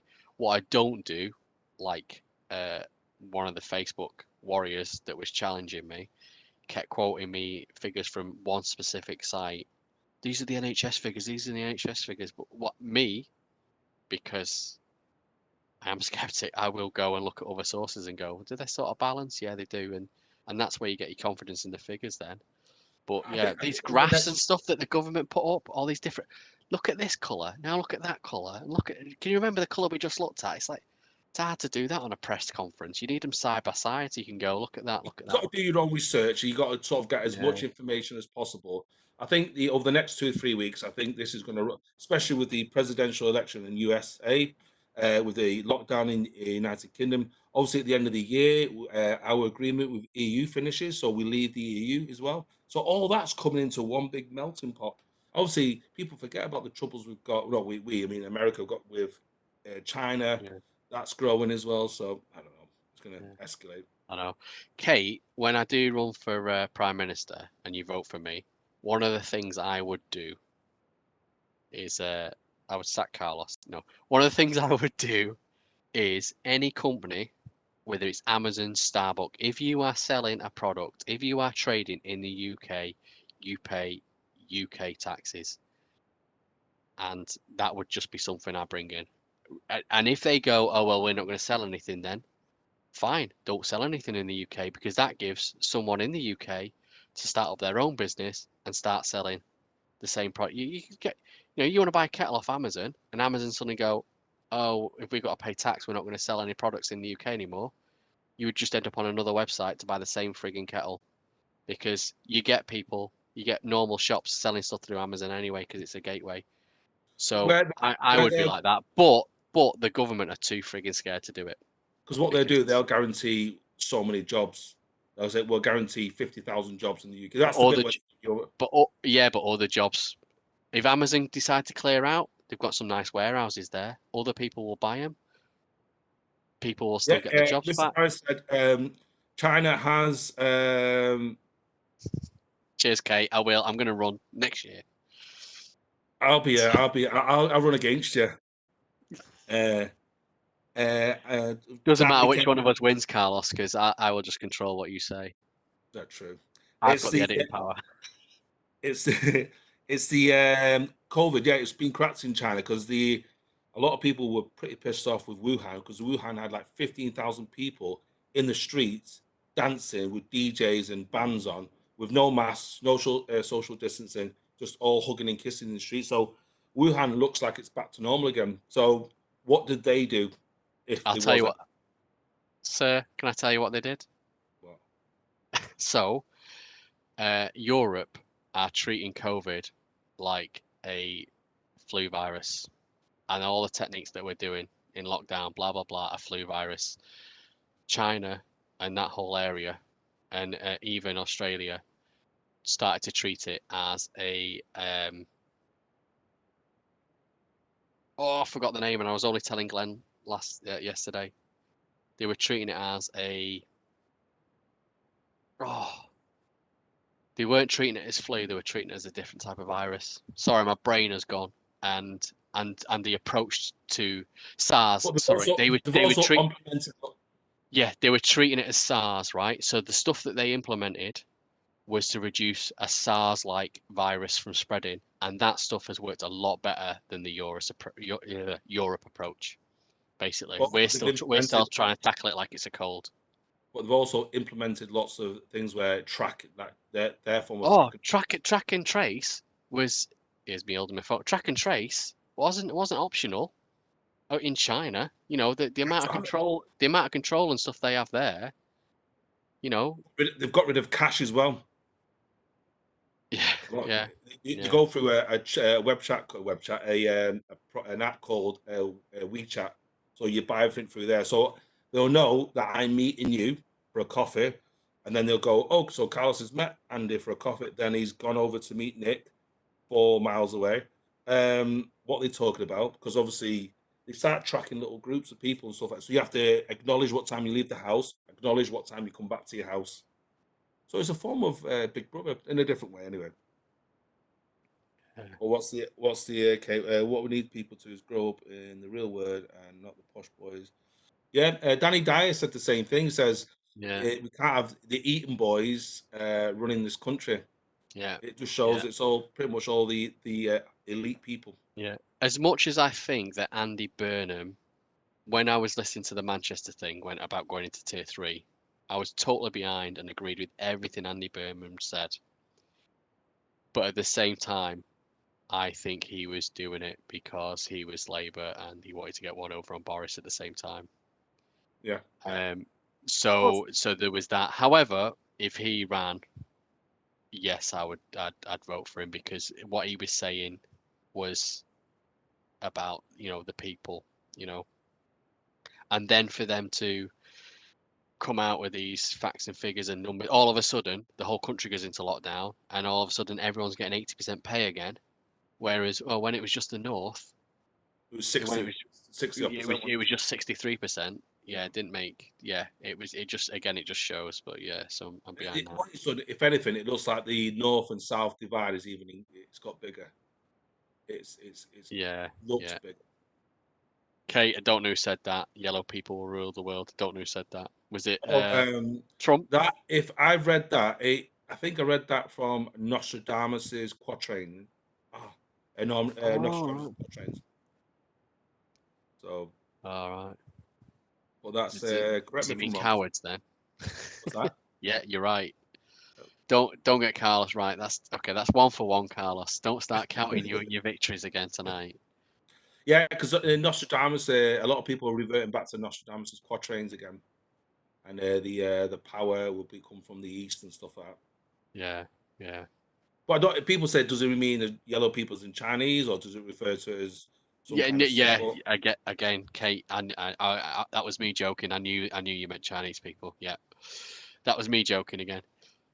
You will get my sense of humor eventually. Mr. Paris, COVID has progressed the demise of cash by 5 years. Yeah, they're always talking about trying to go cashless, and I think this definitely has progressed it. I know a lot of charities. We've already got enough cash to sort of for 3% of the world's population. I could be wrong. I read somewhere something crazy stat that if everybody had their money out, we could only fulfill 3% of the world's population. It's all numbers. It's all numbers in it. But I mean, I have friends that have cash-based companies, etc. And last week we were both socially distancing. Went to pay for something. I went and paid on my card, and my mate behind me pays in cash. So I'm there. But in fact, I paid on my phone. You know your thingy on your phone. I went beep beep. Paid on my phone. Right. Got my phone out. There's a thing there saying NHS track and trace. She didn't say, "Can you check into NHS track and trace?" My mate steps up behind me after I've walked away, and he pays, and she goes, "Can I have your name and address?" Because he's paying in cash. He went, "Why is that?" He went, "It's for track and trace." Because he was paying in cash, took his name and address, name and mobile number. Well, how do you know if you're giving the right details out? Well, that's sort of a question. Well, I know. Yeah, I know, and yeah. And who knows if you actually, you can wave your phone at some picture. Oh yeah, I've done that. They can't see your phone screen. Exactly. Oh yeah, I've done that. I've just checked in. Because everyone just with the QR reader. That's it. So. Yeah, exactly. If everything's computerized, so yeah, there are still a lot of cash-based businesses. I guess they'd have to adapt, but it's hard, and a lot of charities are against it because the stats they get when charities do collections. Oh, you're the days when you used to go to a theatre. Oh, on your way out, if you've got any change, put it in a bucket, etc. Or you're going through a shopping mall or whatever. Shopping centre in England, not a mall. But yeah, and you drop your change in. That was, I can't remember what the percentage income for a lot of charities were, but you know, a lot of charities still work like that. Donations, the churches where you donate at the end of the church and stuff like that. So a lot of things like that. If anything is computerized, yeah, they'll know what you're doing exactly, so they'll be able to check. How's she gonna pay a deal? Yeah, it's all gonna be like Back to the Future. It's all thumbprints, isn't it? Back to the Future. Or Minority Report. Technically, I knew you were joking, Kate. Technically, that's what you do with your phone anyway. It's your thumbprint or it's your face in it. Face recognition. Unlock your phone. Swipe that. We're already in the days of Back to the Future. We are in that next realm now. We're moving over to the next realm. We'll be cashless. It'll be all interactive. It'll be all literally everything will be monitored online, so they'll be able to track everything you and I say through social media, all our history, everything. Even if you want to get paranoid, these laptops are probably listening to us now. I mean, it's just like recorded. Well, mine is because you've heard Siri come on and you've heard music start up on my laptop. Well, if you ever listen to Edward Snowden, he scares you. I have to stop listening to Edward Snowden because he scares the hell out of me. He says like, always do this with your laptop, do these with your smartphones, don't use this, don't use that. I'm like, oh, I thought, right, I'm not listening to you anymore. I'm switching off. You get paranoid. Talking of smartphones, you know, you're not Apple, but on Apple now, if you got your camera on, you get a little red light shows your camera's on. You get an orange light on, it tells you that your mic is recording you. So every app, there's another with iOS 14 now. There's another little light that comes on.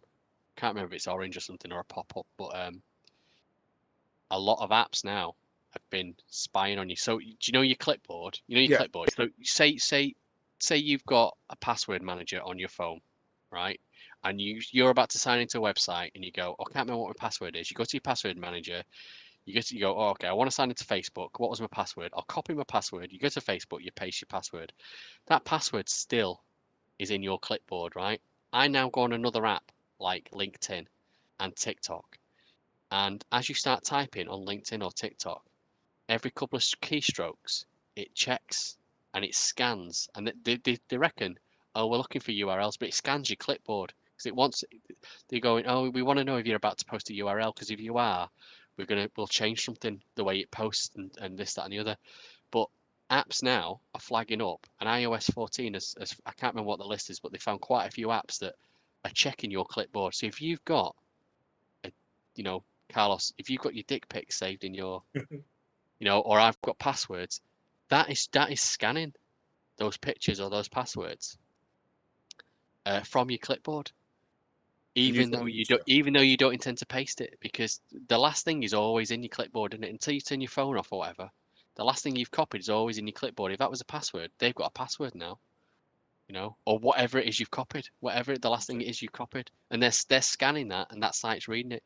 And iOS 14 has flagged up a lot of sites. So because Apple that's one good thing. They don't like this. That's why a lot of people use Apple, and before them it would have been BlackBerry, but no one uses BlackBerry now. But BlackBerry that's why a lot of the police use the BlackBerry, and obviously even terrorists were using BlackBerry because it was difficult to hack, whereas Apple is the same. But they say Android is a little bit easier to hack than it is on Apple. Yeah. Bobby Shafter, Nostradamus' quote was, "Beware of the yellow pearl." Was it pearl or peril? If it was pearl, sounds a bit like the sequel to Pirates of the Caribbean. I'm not sure you can say that nowadays. Well, you're right. It was a different day a different time 400 years ago. You could get away with saying all sorts of funny. Yeah, that's what. Well, Mr. Parrish, yeah, you're absolutely right with the password manager. But my point is, even with a password manager, is that when you ask that to automatically populate a site for you, or if you go, or sometimes it won't do that, it won't pop up. You go to the password manager, you copy your password, and it's in your clip. It's in your clip. Is it clipbook? I was saying it before. It's in your clipboard, waiting till you then paste it into the site. That's the thing. Because my clipboard is always full. My clipboard. Yeah. In fact, just open the notes now and hit paste, and you'll see what it was that your last thing did. You never know. In fact, it clears after a few seconds on. Yeah, see, I've just pasted in the chat. I know what I've got on my laptop. It gives a lot of permission without paying attention. Yeah, obviously, if you're high ranking XYZ, then you got to be careful what you search. But yeah, it's like otherwise, mine is just a boring phone. Mr. Paris, I will tell you if I've got something in my clip. I can't remember the last time I stored something in my clipboard. I will tell you now if something is in my Apple phone on my clipboard. I've got a paste option there, but I'm not sure what it is I'm pasting, so it might not have been text. But it's trying to paste something. And on my laptop, in the chat room, that was the last thing I had copied because I was trying to do a poll. Who do you think's correct, Carlos, Andy, or I'm still on the fence, but the poll's not working. On what? On the chat room, I've got like an automated. Yeah, but on what? On what was the poll? The poll was who do you think's correct, Carlos, Andy. It's just a standard one I had ready to go. So if we're ever talking about something, I can post that, and then people can vote on whether I was right, you were right, or whatever. So, or whether. You say, but the polls not working. Biden saying that we are winning enough votes to become president. That's what Biden's saying now. Oh dear. Let's have a look at the. So Biden's projected to win both Wisconsin and Michigan. Oh, is he? So that guy was a bit wrong before then. So again, it'd be interesting to see how this falls, because I don't think Donald Trump will relinquish his power that easy. Well, that's why he's already come out with these stories, isn't it? Oh, they're lying. They're trying to. Yeah, it's. I mean, they're all going on. How un-American of him, and will he be the first president to actually refuse to give up his seat? Yeah, it's just he's a billionaire anyway, so he'll be all right. But no, it'll be interesting to see what happens. I'll be watching it later on. It's like what I was thinking that the other day. He's got so much money anyway, and he will make so much money as the next president anyway. Why is he so power? Well, that is the answer. Why is he so? Why does he want to hang on to it? If you believe the stories are true, the richest man in the world is Vladimir Putin. That's if you believe it's true. Why? He's got a very difficult job in running Russia. Is it 200 plus million people live in that country? Why would he do it? I mean, clearly it's all about power. It has to be power and control.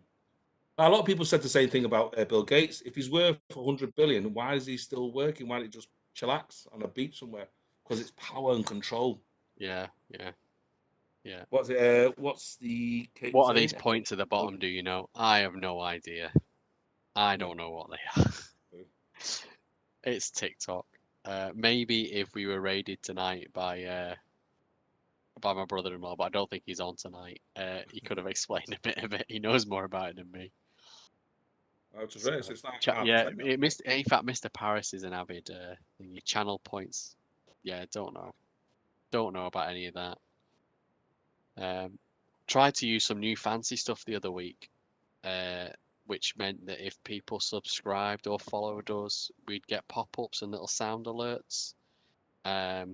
It's a different world, Twitch. Absolutely different world. Yeah, but I found that it was just really laggy when I was trying to run it. So this other streaming tool, which doesn't have the funky stuff, unfortunately. But yeah, it's just yeah, Mr. Paris, yeah.